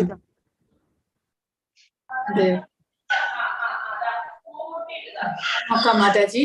ഇപ്പൊ ഇനിയിപ്പോ അടുത്തത് 3-9 ആർക്കാണ്? എല്ലാരും 3-ാമത്തെ അധ്യായം 9-ാമത്തെ ചോദ്യം. ഹരേ കൃഷ്ണ മാതാജി. 3-9 ആണോ 10 ആണോന്ന് അറിയില്ല. ഞാൻ വായിക്കട്ടെ മാതാജി. 9 ആണോ 10 ആണോന്ന് ഓർമ്മയില്ല. 10 ആരെങ്കിലും ഉണ്ടോ? സുധീന്ദ്രനാഥ പ്രഭു. സുധീഷ് പ്രഭുജി എന്തോ പറയുന്നുണ്ട്, മ്യൂട്ടിലാണ്. സുധീന്ദ്രനാഥ പ്രഭു. പ്രഭുജി അൺമ്യൂട്ട് ചെയ്യൂ. സുധീന്ദ്രനാഥ പ്രഭു. പ്രഭുജിക്ക് പ്രഭുജിക്ക് ഏതാ കിട്ടിയിരിക്കുന്നേ? 3-9. 3-9. അശ്വതി മാതാജി അപ്പോ ഏതാ എഴുതിയിരിക്കുന്നേ? 3-10 തന്നെ മാതാജി. അതെനിക്ക് 9 ആരും. ശരി. അപ്പൊ 9 സുധീന്ദ്രനാഥ പ്രഭു വായിക്കും. 9. 9. അത് 3-ാം അധ്യായത്തില് 36 തൊട്ട് 43-ാമത്തെ ശ്ലോകം വരെയാണ്. അതെ, വായിക്കും. അർജുനോവാച അഖേന പ്രയുക്തോയം പാപം ചരതി പൂരുഷഃ അനിശ്ചന്നപി വാർഷ്ണേയ ബലാദിവ നിയോജിതഃ. ശ്രീ ഭഗവാൻ വാച കാമ ഏഷ ക്രോധ ഏഷ രജോഗുണ സമുദ്ഭവ മഹാശനോ മഹാപാപ്മ വിദ്യേന മിഹ വൈരിണം ധൂമേനാവൃതയെ മന്യർ യഥാദർശോ മലേന ച യഥോ വൃതോ ഗർഭസ്തഥാ ദേനാദമർദ്ദം ആവൃതം ജ്ഞാനമേതേന ജ്ഞാനിനോ നിത്യവൈരിണി കാമരൂപേണ ക്രിയ ദുഷ്പുരേണാന ഏനച ഇന്ദ്രിയാണി മനോബുദ്ധിർ സ്യാദിനാനി ഉചിച്യതേ ഏതവിമുഹയത്യേഷ ജ്ഞാനമാവൃത്യ ദേഹിനം തസ്മാത് തോമിന്ദ്രിയാണിദ്യോ നിയമ്യ പരദർശത പാപ്മാനം പ്രജഹി ജ്ഞാനം ജ്ഞാനവിജ്ഞാനനാശനം. ഇന്ദ്രിയാണി പരന്യാഹു ഇന്ദ്രിയേഭ്യോ പരം മനസ്സസ്തു പരാബുദ്ധിർ യോ ബുദ്ധേ പരതസ്തുസ ഏവം ബുദ്ധേ പരം ബുദ്ധ്വാ സംസ്ഥയ ആത്മനാ ആത്മന ജഹിശത്രം മഹാബാഹു കാമരൂപം ദുരാസതം. ഇതാണ് ഇതില് ചോദ്യം. കൃഷ്ണന്റെ കാമത്തിന്റെ വിശകലനത്തിൽ നിന്ന് പൊതുവായ തത്വങ്ങൾ എടുക്കുകയും നിങ്ങളുടെ വ്യക്തിപരമായ അഭ്യാസത്തിൽ ഈ തത്വങ്ങളുടെ പ്രയോഗത്തെക്കുറിച്ച് നിങ്ങൾ സ്വന്തമാക്കി ചർച്ച ചെയ്യുക. പ്രസക്തമായ ശ്ലോകങ്ങളിൽ നിന്നുള്ള പ്രധാന സംസ്കൃത പദങ്ങളും വാക്യങ്ങൾക്കും ഭാവാർത്ഥങ്ങളിൽ നിന്നുള്ള പ്രസ്താവനകളും സാമ്യങ്ങളും നൽകുക. കാമമാണ് ഇതിന്റെ വിഷയം. കാമം ചില ആഗ്രഹമാണ്. ആദോയിൽ ഭഗവാൻ ശ്രീകൃഷ്ണനോട് പ്രസക്തമായ ഒരു ചോദ്യം ചോദിക്കുന്നു. ഓ ജീവമാവും പരമാത്മാവിന്റെ ഒരു അംശമാവുമ്പോൾ സദ്ഗുണ അല്ലേ? പിന്നെ എന്തുകൊണ്ടാണ് ഒരാൾ തനിക്ക് ഇഷ്ടമില്ലെങ്കിൽ പോലും ഓരോ പാപങ്ങളും ചെയ്യുവാൻ പ്രേരിതനാവുന്നത്? ഭഗവാൻ പറഞ്ഞു, ഇത് അന്തര്യാമിയായിട്ടുള്ള പരമാത്മാവിന്റെ പ്രേരണ കൊണ്ടല്ല പാപങ്ങൾ ചെയ്യുന്നത്. ജീവാത്മാവ് പ്രകൃതിയുടെ ത്രിഗുണങ്ങളുമായി ചേരുമ്പോൾ അതിന്റെ പ്രഭാവത്താൽ കാമം ഉടലെടുക്കുകയും നാനാവിധ പാപങ്ങൾക്ക് അടിമപ്പെടുകയും ചെയ്യുന്നു. കാമ ആഗ്രഹങ്ങൾ വാൺസ് ആർ അൺലിമിറ്റഡ് എന്ന് ആഡം സ്മിത്ത് പറഞ്ഞ തിയറി നൂറ്റാണ്ടുകൾക്ക് മുമ്പ് ഭഗവത്ഗീതയുടെ അരുളി ചെയ്തതാണ്. മനുഷ്യൻ പിറന്നു വീഴുന്നത് മുതൽ ആഗ്രഹങ്ങൾ തുടങ്ങുന്നു. അതിന് കാരണം പഞ്ചേന്ദ്രിയങ്ങളും മനസ്സും ബുദ്ധിയും മിഥ്യാഹങ്കാരവുമാണ്. ആഗ്രഹങ്ങൾക്ക് അതിരില്ല. ഒന്നിനു പുറകെ മറ്റൊന്നായി വന്നുകൊണ്ടേയിരിക്കും. ഭക്തകുചേല എന്ന പുരാണ ചിത്രത്തിൽ കൃഷ്ണഭക്തനായ കുചേലൻ പാടിയതുപോലെ 10 ലഭിച്ചാകാൽ 100 ദാഹം, 100 1000 ആകാൻ മോഹം, 1000 10,000 ആകണം, ആശയ്ക്ക് ഉലതിൽ അളവുണ്ടാമോ, ഈശ്വര ചിന്ത ഇതൊന്നേ നമുക്ക് ശാശ്വതമീ ഉലകിൽ. മനസ്സിൽ നിന്നാണ് ആഗ്രഹങ്ങൾ ഉണ്ടാവുന്നത്. മനസ്സിനെ കീഴ്പ്പെടുത്തുക എന്നത് പ്രയാസമുള്ള കാര്യമാണ്. സ്വതവേ കുരങ്ങൻ ചഞ്ചലനാണ്. ഈ കുരങ്ങൻ ഗർഭിണിയായി. അതിന് ആരോ മദ്യവും കൊടുത്തു. കഷ്ടകാലത്തിന് ഒരു തേൾ അതിനെ കുത്തുകയും ചെയ്തു. എന്തായിരിക്കും ഈ കുരങ്ങന്റെ അവസ്ഥ? ആ കുരങ്ങൻ സ്വസ്ഥതയോടെ വിഭ്രാന്തിയിലായി മതോന്മത്തനായി പല നീചകർമ്മങ്ങളും ചെയ്യും. ഇത് തന്നെയാണ് മനുഷ്യന്റെ മനസ്സിന്റെ പ്രകൃതിയും. എപ്പോഴും ഭൗതിക സുഖങ്ങൾക്ക് പിന്നാലെ ആകൃഷ്ടനാകും. തന്നെ നയിക്കുന്ന ഭഗവാനെ കുറിച്ച് ചിന്തിക്കുക പോലുമില്ല. പുക തീയെ മറയ്ക്കുന്നതെയും പൊടി കണ്ണാടി എന്ന പോലെയും ഗർഭാശയം ഭ്രൂണത്തെ എന്ന പോലെയും ജീവാത്മാവിനെ വ്യത്യസ്തമായ അളവുകളിൽ സത്വരജസ്തമോ ഗുണങ്ങളുടെ പ്രഭാവത്താൽ കാമം പൊതിഞ്ഞ് തന്റെ നിത്യശത്രുവായ കാമത്താൽ വിശുദ്ധമായ അവബോധം ആവരണം ചെയ്യപ്പെട്ടിരിക്കുന്നു. ഇന്ദ്രിയങ്ങളും മനസ്സും ബുദ്ധിയും ഇതിന് കാരണം. ഇവയുടെ പ്രവർത്തനങ്ങളാൽ തന്റെ യഥാർത്ഥ ലക്ഷ്യമായ പ്രേമത്തെ കുറിച്ചും തൽഫലമായി കൃഷ്ണാവബോധത്തെ കുറിച്ചും മറന്നുപോകും. കിടക്കാൻ ഭഗവത് സേവനം മാത്രമാണ് ഏക പോംവഴി. സദാ സർവദാ ഭഗവതി സ്വരൂപത്തെ ധ്യാനിക്കുക, ഭഗവാന് വേണ്ടി പ്രവർത്തിക്കുക. ഹരേ കൃഷ്ണ മഹാമന്ത്രം ശ്രദ്ധയോടും ഭക്തിയോടും കൂടി നിത്യവും പരമാവല്ലുക. ഭഗവാൻ ശ്രീകൃഷ്ണന്റെ അനുഗ്രഹത്തിനും കൃപയ്ക്കും കാരുണ്യത്തിനും വേണ്ടി മാത്രം പ്രവർത്തിക്കുക. സംസാരസാഗരം എന്ന മോഹവലയത്തിൽ നിന്ന് മോചിതനാകാൻ കൃഷ്ണകൃപ മാത്രമാണ് നമുക്ക് ആശ്രയമായിട്ടുള്ളത്. അതിനുവേണ്ടി നമ്മുടെ മനസ്സും ബുദ്ധിയും ഇന്ദ്രിയങ്ങളും ശുദ്ധീകരിച്ച് സദാ കൃഷ്ണാവബോധത്തിലൂടെ പ്രവർത്തിക്കാം. ഹരേ കൃഷ്ണ മാതാജി. ഹരേ കൃഷ്ണ. പ്രഭുജി പോകരുത്, അടുത്ത ആഴ്ചത്തേക്കുള്ള ക്വസ്റ്റ്യൻസും കൂടെ തരുന്നുണ്ട്. മറ്റുള്ളവർക്ക് എല്ലാവർക്കും കൊടുത്തു. പ്രഭുജി കുറച്ച് ലേറ്റ് ആയതുകൊണ്ട് കിട്ടിയില്ല. ശരി മാതാജി. അശ്വതി മാതാജി അടുത്തത് വായിക്കൂ. 10ാമത്തെ ചോദ്യം. ഹരേ കൃഷ്ണ മാതാജി. ഹരേ കൃഷ്ണ. 10ലെ കൃഷ്ണാവബോധം എങ്ങനെയാണ് വർണ്ണാശ്രമ ധർമ്മത്തിന് അതീതമായതെന്നും വർണ്ണാശ്രമ ധർമ്മത്തിന്റെ പ്രയോഗം നിങ്ങളുടെ വ്യക്തിപരമായ കൃഷ്ണാവബോധത്തിന്റെ പരിശീലനത്തെ എങ്ങനെ പിന്തുണക്കാൻ കഴിയുമെന്നും ഭഗവത്ഗീത 2-3 അധ്യായങ്ങളിൽ നിന്നുള്ള പിന്തുണ പരാമർശങ്ങളോടെ വിശദീകരിക്കുക. ശരി മാതാജി. സ്വതന്ത്ര ജീവിതത്തിനും ഇന്ദ്രിയ സുഖാനുഭൂതികൾക്കും വേണ്ടി അതീന്ദ്രിയ ജ്ഞാനി എന്ന് നടിക്കുന്നതിനേക്കാൾ വളരെ നല്ലത് തന്റെ പ്രവൃത്തിയിൽ ഉറച്ചു നിന്നുകൊണ്ട് ഭൗതിക ബന്ധങ്ങളിൽ നിന്നും മോചനം നേടുക എന്നതാണ്. ഈ ജീവിത ലക്ഷ്യപ്രാപ്തിക്ക് സഹായകമാണ് വർണ്ണാശ്രമ വ്യവസ്ഥ. കൃഷ്ണാവബോധപരമായ സേവന കർമ്മം കൊണ്ട് ഗൃഹസ്ഥനും പരമപദം പ്രാപിക്കാം. അർജുനൻ ഗൃഹസ്ഥനാണ്, സൈന്യാധിപനുമാണ്. ഒരു ക്ഷത്രിയ ഗൃഹസ്ഥന് വിധിക്കപ്പെട്ടിട്ടുള്ള കർത്തവ്യങ്ങൾ നിർവഹിക്കുന്നതാണ് അദ്ദേഹത്തിന് നല്ലത്. ക്ഷത്രിയനായിരുന്നിട്ട് കൂടി അർജുനൻ യുദ്ധം ചെയ്യാതെ തന്റെ നിയത കർമ്മത്തിൽ നിന്നും വ്യതിചലിക്കുകയായിരുന്നു.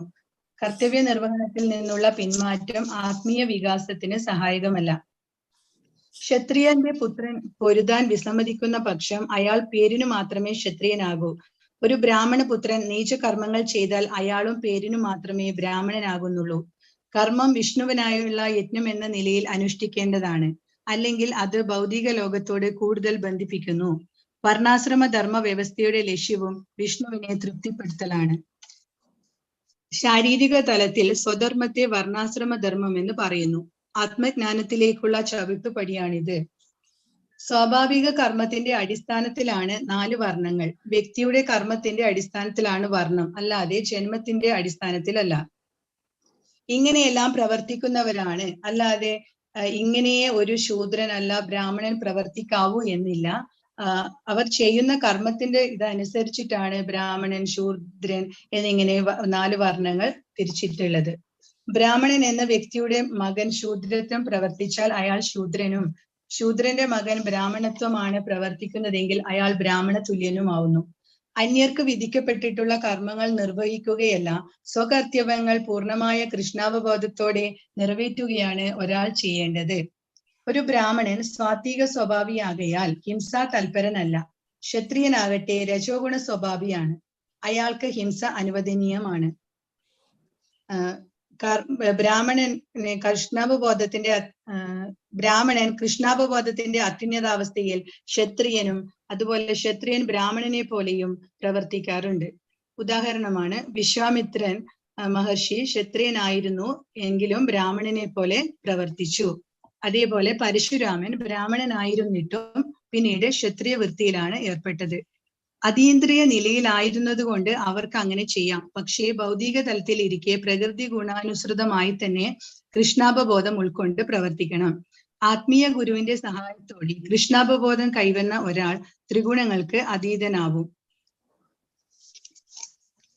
2-3 അധ്യായങ്ങളിലായി തനിക്ക് വിധിക്കപ്പെട്ടിട്ടുള്ള കർമ്മം ഫലകാംക്ഷ കൂടാതെ നിർവഹിക്കാനാണ് ഭഗവാൻ അർജുനനെ ഉപദേശിക്കുന്നത്. കൃഷ്ണാവബോധം ഉള്ളവനും അതില്ലാത്തവനും തമ്മിലുള്ള വ്യത്യാസം ആഗ്രഹങ്ങളുടെ കാര്യത്തിലാണ്. കൃഷ്ണാവബോധമുള്ള ആൾ അതിന്റെ വളർച്ചയ്ക്ക് ഉതകാത്ത ഒരു കർമ്മവും ചെയ്യുകയില്ല. ഭൗതിക കർമ്മങ്ങളിൽ താല്പര്യമേറിയ അജ്ഞൻ സ്വന്തം ഇന്ദ്രിയ പൂർത്തിക്കു വേണ്ടിയും ഭക്തൻ ഭഗവത് പ്രീതിക്കു വേണ്ടിയുമായിരിക്കും കർമ്മം ചെയ്യുന്നത്. ഒരു വ്യക്തി അവരാരുമായിക്കൊള്ളട്ടെ എല്ലാ കർമ്മങ്ങളും കൃഷ്ണാവബോധത്തോടെ ഭഗവാന് സമർപ്പിച്ചു ചെയ്യുക. കർമ്മഫലകാംക്ഷ കൂടാതെ കടമയെന്ന നിലയ്ക്ക് കർത്തവ്യം നിറവേറ്റുക. നിഷ്കാമ പ്രവർത്തനം ഭക്തനെ പരമപദത്തിൽ എത്തിക്കും. ഭൗതിക നിലനിൽപ്പിനായി തനിക്ക് വിധിക്കപ്പെട്ട കർമ്മങ്ങൾ ചെയ്തുകൊണ്ടിരുന്നാലും ഒരാൾക്ക് കൃഷ്ണാവബോധം ഉണ്ടെങ്കിൽ അത് ഭൗതിക ബന്ധങ്ങളിൽ നിന്നും മുക്തി നേടാൻ സഹായിക്കും. ഹരേ കൃഷ്ണ. ഹരേ കൃഷ്ണ. ഇനി 3-ൽ 11 കിട്ടിയവരാരെങ്കിലും ഉണ്ടോ? ഇന്ന് പ്രസന്റ് ഉണ്ടോ? 3-ാമത്തെ അധ്യായം 11-ാമത്തെ ചോദ്യം. ആരുമില്ല. അപ്പൊ ബിനി മാതാജി ഒരു കാര്യം ചെയ്യൂ. മാതാജി എഴുതിയിട്ടുണ്ടെങ്കിൽ ഇന്ന് വായിക്കൂ മാതാജി. മറ്റേ മാതാജി നാളെ വായിച്ചു കൊള്ളട്ടെ. 4-ാമത്തേതിൽ 1-ാമത്തെ ചോദ്യം. ശരി മാതാജി. ഹരേ കൃഷ്ണ. ഹരേ.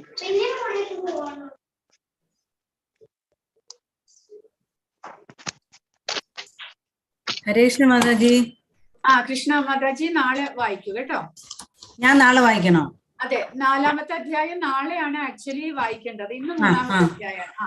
അപ്പൊ മാതാജി നാളെ വായിക്കൂ. ബിനി രണ്ടുപേരും ഒരേ ചോദ്യം തന്നെ എഴുതിയത് കൊണ്ട് പറഞ്ഞതാ. ബിനി മാതാജി ഇന്ന് വായിച്ചോട്ടെ. ഹരേ കൃഷ്ണ മാതാജി, ചോദ്യം ഇതാണ്: സ്ത്രീയിലെ പ്രഭുപാദരുടെ ദൗത്യം നിറവേറ്റുന്നതിന് പ്രാധാന്യമെന്ന് നിങ്ങൾ കരുതുന്ന ഭഗവത്ഗീത അധ്യായം 4 ശ്ലോകം 1-2 മൂല്യങ്ങൾ തിരിച്ചറിയുകയും അവ നിങ്ങൾക്കുള്ള പ്രസക്തിയും ചർച്ച ചെയ്യുക. നിങ്ങളുടെ പ്രതികരണത്തിൽ ഭഗവത്ഗീത അധ്യായം 4 1-2 ശ്ലോകങ്ങളും ഭാവാർത്ഥങ്ങളും പരാമർശിക്കുക. ഭഗവത്ഗീത 4-ാം അധ്യായം ശ്ലോകം 1-2 ശിഷ്യ പരമ്പരയെ കുറിച്ചാണ് പരാമർശിച്ചിരിക്കുന്നത്. ഭഗവാൻ ശ്രീകൃഷ്ണൻ ആദ്യമായി ഭഗവത്ഗീത സൂര്യദേവനാണ് ഉപദേശിച്ചു കൊടുത്തത്. സൂര്യഗ്രഹം മുതൽ എല്ലാ ഗ്രഹങ്ങളെയും ഭരിച്ചു പോരുന്ന രാജാക്കന്മാർക്കായി ഗീത ഉപദേശിക്കപ്പെട്ടു. ഭഗവാനുമായി ശാശ്വത ബന്ധം പുലർത്തിക്കൊണ്ട് ആധ്യാത്മിക ജ്ഞാനം വളർത്തിയെടുക്കാനുള്ളതാണ് മനുഷ്യജീവിതം.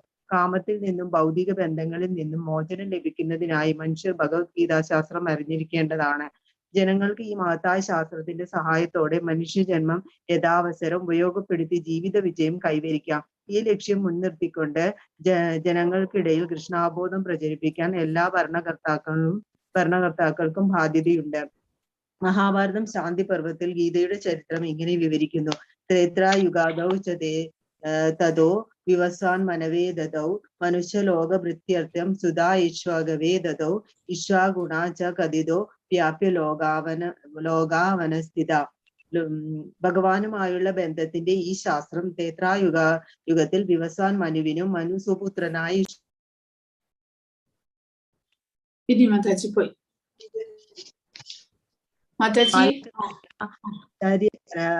ആ പാരമ്പര്യ ശൃംഖല മുറിഞ്ഞു പോവുകയും ഇത് നഷ്ടപ്രായമാവുകയും ചെയ്തു. അങ്ങനെ മനുഷ്യർക്ക് ഭഗവാനുമായുള്ള ബന്ധത്തെ കുറിച്ച് അറിയാൻ കഴിയാതെ പോവുകയും ചെയ്യുന്നു. ഇന്ന് മനുഷ്യർ അവന്റെ ഭൗതിക ആവശ്യങ്ങൾ നിറവേറ്റാനുള്ള നെട്ടോട്ടമാണ്. അതിനിടയിൽ അവർ ഭഗവാനെ മറന്നുപോയി എന്ന് തന്നെ പറയാം. മനുഷ്യ ജീവിതം വെറും അവന്റെ ഭൗതിക ആവശ്യങ്ങൾ നിറവേറ്റാൻ വേണ്ടി മാത്രമുള്ളതാണെന്ന് മനുഷ്യർ കരുതിയിരിക്കുന്നത്. ഈ ഭൗതിക ആവശ്യങ്ങൾ നിറവേറ്റാനായി മനുഷ്യർ പലതരത്തിലുള്ള തെറ്റുകൾ ചെയ്യുന്നു. അങ്ങനെ അവർ ജനന മരണ ചക്രത്തിൽ അകപ്പെടുകയും ചെയ്യുന്നു. എന്തുകൊണ്ടാണ് ഇങ്ങനെ സംഭവിക്കുന്നത്? കാരണം മനുഷ്യന് മനുഷ്യ ജീവിതത്തെ പറ്റിയുള്ള യഥാർത്ഥ ജ്ഞാനം ഇല്ലാത്തത് കൊണ്ടാണ്. ഈ ജ്ഞാനം ലഭിക്കണമെങ്കിൽ ഭഗവത്ഗീത ശിഷ്യ പരമ്പരയിലൂടെ പകർന്നു കിട്ടിയ ഭഗവത്ഗീതാ ശാസ്ത്രം അറിഞ്ഞിരിക്കേണ്ടത് അത്യാവശ്യമാണ്. ആധികാരികമായ ശിഷ്യ പരമ്പരയിൽപ്പെട്ട ആത്മസാക്ഷാത്കാരം ലഭിച്ച ഒരു ഗുരുവിൽ നിന്നുമാണ് ഗീത മനസ്സിലാക്കേണ്ടത്. അത്തരം ഒരു ഗുരുവിന് മാത്രമേ ഭഗവാന്റെ ഉപദേശം അതേപടി നമുക്ക് പകർന്നു നൽകുവാൻ സാധിക്കൂ. ഇക്കാലത്ത് ലഭിക്കുന്ന പല ഭഗവത്ഗീത പകർപ്പുകൾ ആധികാരികമായ ശിഷ്യ പരമ്പര അനുസരിച്ചിട്ടുള്ളതല്ല. ഭൗതികവാദികളായ ഒട്ടേറെ പണ്ഡിതന്മാർ ഭഗവത്ഗീതയ്ക്ക് പലവിധ വ്യാഖ്യാനങ്ങൾ ചമച്ചിട്ടുണ്ട്. അതുകൊണ്ട് തന്നെ മനുഷ്യർക്ക് മഹത്തായ ഈ ഭഗവത്ഗീത ശാസ്ത്രത്തിന്റെ യഥാർത്ഥ ജ്ഞാനം ലഭിക്കാതെ വന്നു. പരമ്പരാഗതമായ വിധത്തിൽ ഭഗവത്ഗീതയുടെ ഒരു പതിപ്പ് അത്യന്തം ആവശ്യമായതിനാൽ ആ ലക്ഷ്യം മുൻനിർത്തിക്കൊണ്ടുള്ള ഒരു ഉദ്യമമാണ് ശ്രീല പ്രഭുപാദരുടെ ഭഗവത്ഗീത യഥാരൂപം. അദ്ദേഹം ഒരു ശുദ്ധ ഭക്തനായതുകൊണ്ടും ശിഷ്യ പരമ്പരയിലൂടെ അദ്ദേഹത്തിന് ലഭിച്ച ഈ ഭഗവത്ഗീതാ ജ്ഞാനം അതേപടി പകർത്തി ഇന്നത്തെ തലമുറയ്ക്ക് നൽകിയിരിക്കുന്ന വളരെ മഹത്തായ ഒരു സംഭാവനയാണ് അദ്ദേഹം നൽകിയിരിക്കുന്ന ഭഗവത്ഗീത യഥാരൂപം എന്ന പുസ്തകം. ഹരേ കൃഷ്ണ മാതാജി. ഹരേ കൃഷ്ണ. ആരെങ്കിലും വായിക്കാനുണ്ടോ? വായിക്കാം. ക്വസ്റ്റ്യൻ വായിക്കണോ? ഭാരതിയമ്മയുടെ മാതാജിയുടെ എത്രാമത്തെയാണ്? Chapter 4 question 9. ഇല്ല മാതാജി, അത് നാളെ മാതാജി കേട്ടോ. ഇന്ന് 3-ാമത്തെ അധ്യായം മാത്രമാണ്. അപ്പൊ ഒരേ ക്വസ്റ്റ്യൻ 2 പേര് എഴുതിയത് കൊണ്ട് ഞാൻ ഇന്ന് 4-ാമത്തെ അധ്യായം വായിപ്പിച്ചതാണ് മാതാജി. മാതാജി നാളെ വായിക്കും കേട്ടോ. ഹരേ കൃഷ്ണ. അനിത മാതാജി, അപ്പോൾ 7-ാമത്തെ അധ്യായം 9-ാമത്തെ ശ്ലോകം വരെയല്ലേ നമ്മൾ കൊടുത്തത്? 8 വരെയോ? അതെ, 7-9. 7-9 കൊടുത്തു കഴിഞ്ഞില്ലേ? കൊടുത്തു. അപ്പൊ സുധീന്ദ്രനാഥ പ്രഭു 7-ാമത്തെ അധ്യായത്തിലെ 10-ാമത്തെ ചോദ്യം പ്രഭുജി നോട്ട് ചെയ്തോളൂ. 7-ാമത്തെ അധ്യായത്തിലെ 10-ാമത്തെ ചോദ്യം. ഇനി രാജി മാതാജി, രാജി കൈലാസം മാതാജി, മാതാജി 7-ാമത്തെ അധ്യായത്തിലെ 11ാമത്തെ ശ്ലോകം. 7 അധ്യായത്തിലെ 11ാമത്തെ ചോദ്യം. ശരി മാതാജി. ഇനി ഇന്ദു മാതാജി കഴിഞ്ഞ ക്ലാസ്സിൽ വായിച്ചിരുന്നോ മാതാജി? എന്താ ഇന്ദു മാതാജി ഇന്ന് വായിക്കുന്നുണ്ടോ അല്ല നാളെയോ? 3 നാളെ വായിക്കും. 3 നാളെ വായിക്കും. ഹരികൃഷ്ണ മാതാജി 2 ബിന്ദു ഉണ്ടോ? ഒരു ബിന്ദു വെങ്കടേഷ് കൂടാണ്ട് വേറെ ബിന്ദു ഉണ്ടോ? 6.3 ബിന്ദു വെങ്കടേഷ് ആണ്, 6.7 ബിന്ദു ആണ്. പുതിയതായിട്ട് വന്നവർ ഉണ്ടല്ലേ? 6.7 ഇന്ദു ആണ്. ഇന്ദു ആണോ? ശരി. അപ്പൊ 11 കൊടുത്തു കഴിഞ്ഞു മാതാജി കേട്ടോ. 7ാമത്തെ അധ്യായം കഴിഞ്ഞു എഴുതി വെച്ചിട്ടുണ്ട് മാതാജി. ഇനി 8 മുതൽ നാളെ വരുന്നവർക്ക് കൊടുക്കാൻ പറയും. ശരി. അപ്പൊ നാളെ ഇന്ദു മാതാജി ഒരു ക്വസ്റ്റ്യൻ വായിക്കാനുണ്ട് 3. പിന്നെ 3ാമത്തെ അധ്യായത്തില് നമ്മള് 3ാമത്തെ അധ്യായത്തിൽ ഒരാൾ ആബ്സെന്റ് ആയിരുന്നു. ആരെങ്കിലും വന്നിട്ടുണ്ടെങ്കിൽ വായിക്കാൻ പറയും. 1ാമത്തെ അധ്യായത്തില് ശ്യാമള നായർ മാതാജിയും വായിച്ചിട്ടില്ല മാതാജി, ആബ്സെന്റ് ആയിരുന്നു.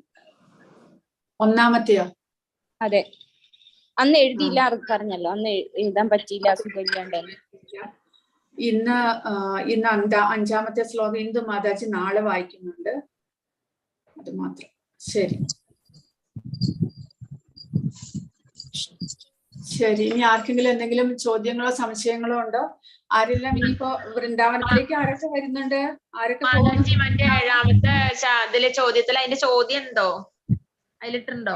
7ാമത്തെ അധ്യായത്തിലെ 11ാമത്തെ ചോദ്യമല്ലേ? ഞാൻ ഗ്രൂപ്പിൽ ഇട്ടിട്ടുണ്ട് മാതാജി, 2 ഗ്രൂപ്പിൽ ഇട്ടിട്ടുണ്ട്. നിങ്ങളൊന്ന് വായിച്ചു നോക്കൂ. നിങ്ങൾക്ക് എന്തെങ്കിലും സംശയം വരികയാണെങ്കിൽ എനിക്ക് മെസ്സേജ് ചെയ്യൂ കേട്ടോ. ഞാൻ 2 ഗ്രൂപ്പിലും ഇട്ടിട്ടുണ്ട്. ശരി. ആർക്കെങ്കിലും എന്തെങ്കിലും സംശയം വരികയാണെങ്കിൽ ചോദിക്കാം. വൃന്ദാവനത്തിലേക്ക് ആരൊക്കെ പോകുന്നുണ്ട്? അടുത്ത ശനിയാഴ്ചയാണ് ട്രെയിനിൽ എല്ലാവരും പോകുന്നത്. ശനിയാഴ്ചയാണ്. ആരുമില്ല, നമ്മുടെ ക്ലാസ്സിൽ നിന്ന് ആരുമില്ല. അപ്പോ ചിലപ്പോ ഞാൻ പോകുകയാണെങ്കിൽ അടുത്ത ആഴ്ച ഞാൻ ഐശ്വര്യ മാതാജിയോട് ചോദിക്കട്ടെ, മാതാജി ക്ലാസ് എടുക്കും. ഇനി എന്തെങ്കിലും ബുദ്ധിമുട്ടാണെങ്കിൽ പറ്റുകയാണെങ്കിൽ വെള്ളിയാഴ്ച നിങ്ങൾക്ക് സമയം ഉണ്ടാവില്ല. അപ്പൊ അങ്ങനെയാണെങ്കിൽ പിന്നത്തെ ആഴ്ചയെ പറ്റുള്ളൂ. ഞാൻ പോകണം എന്ന് വിചാരിച്ചിരിക്കുന്നുണ്ട്. ഇനി എന്താ ഭഗവാന്റെ ഇച്ഛ എന്താന്ന് അറിഞ്ഞൂടാ. അപ്പൊ നോക്കാം. ടിക്കറ്റ് ബുക്ക് ചെയ്തോ മാതാജി? ടിക്കറ്റ് ഒക്കെ ബുക്ക് ചെയ്തല്ലേ? ടിക്കറ്റ് ബുക്ക് ചെയ്തു. ഇനി നോക്കാം.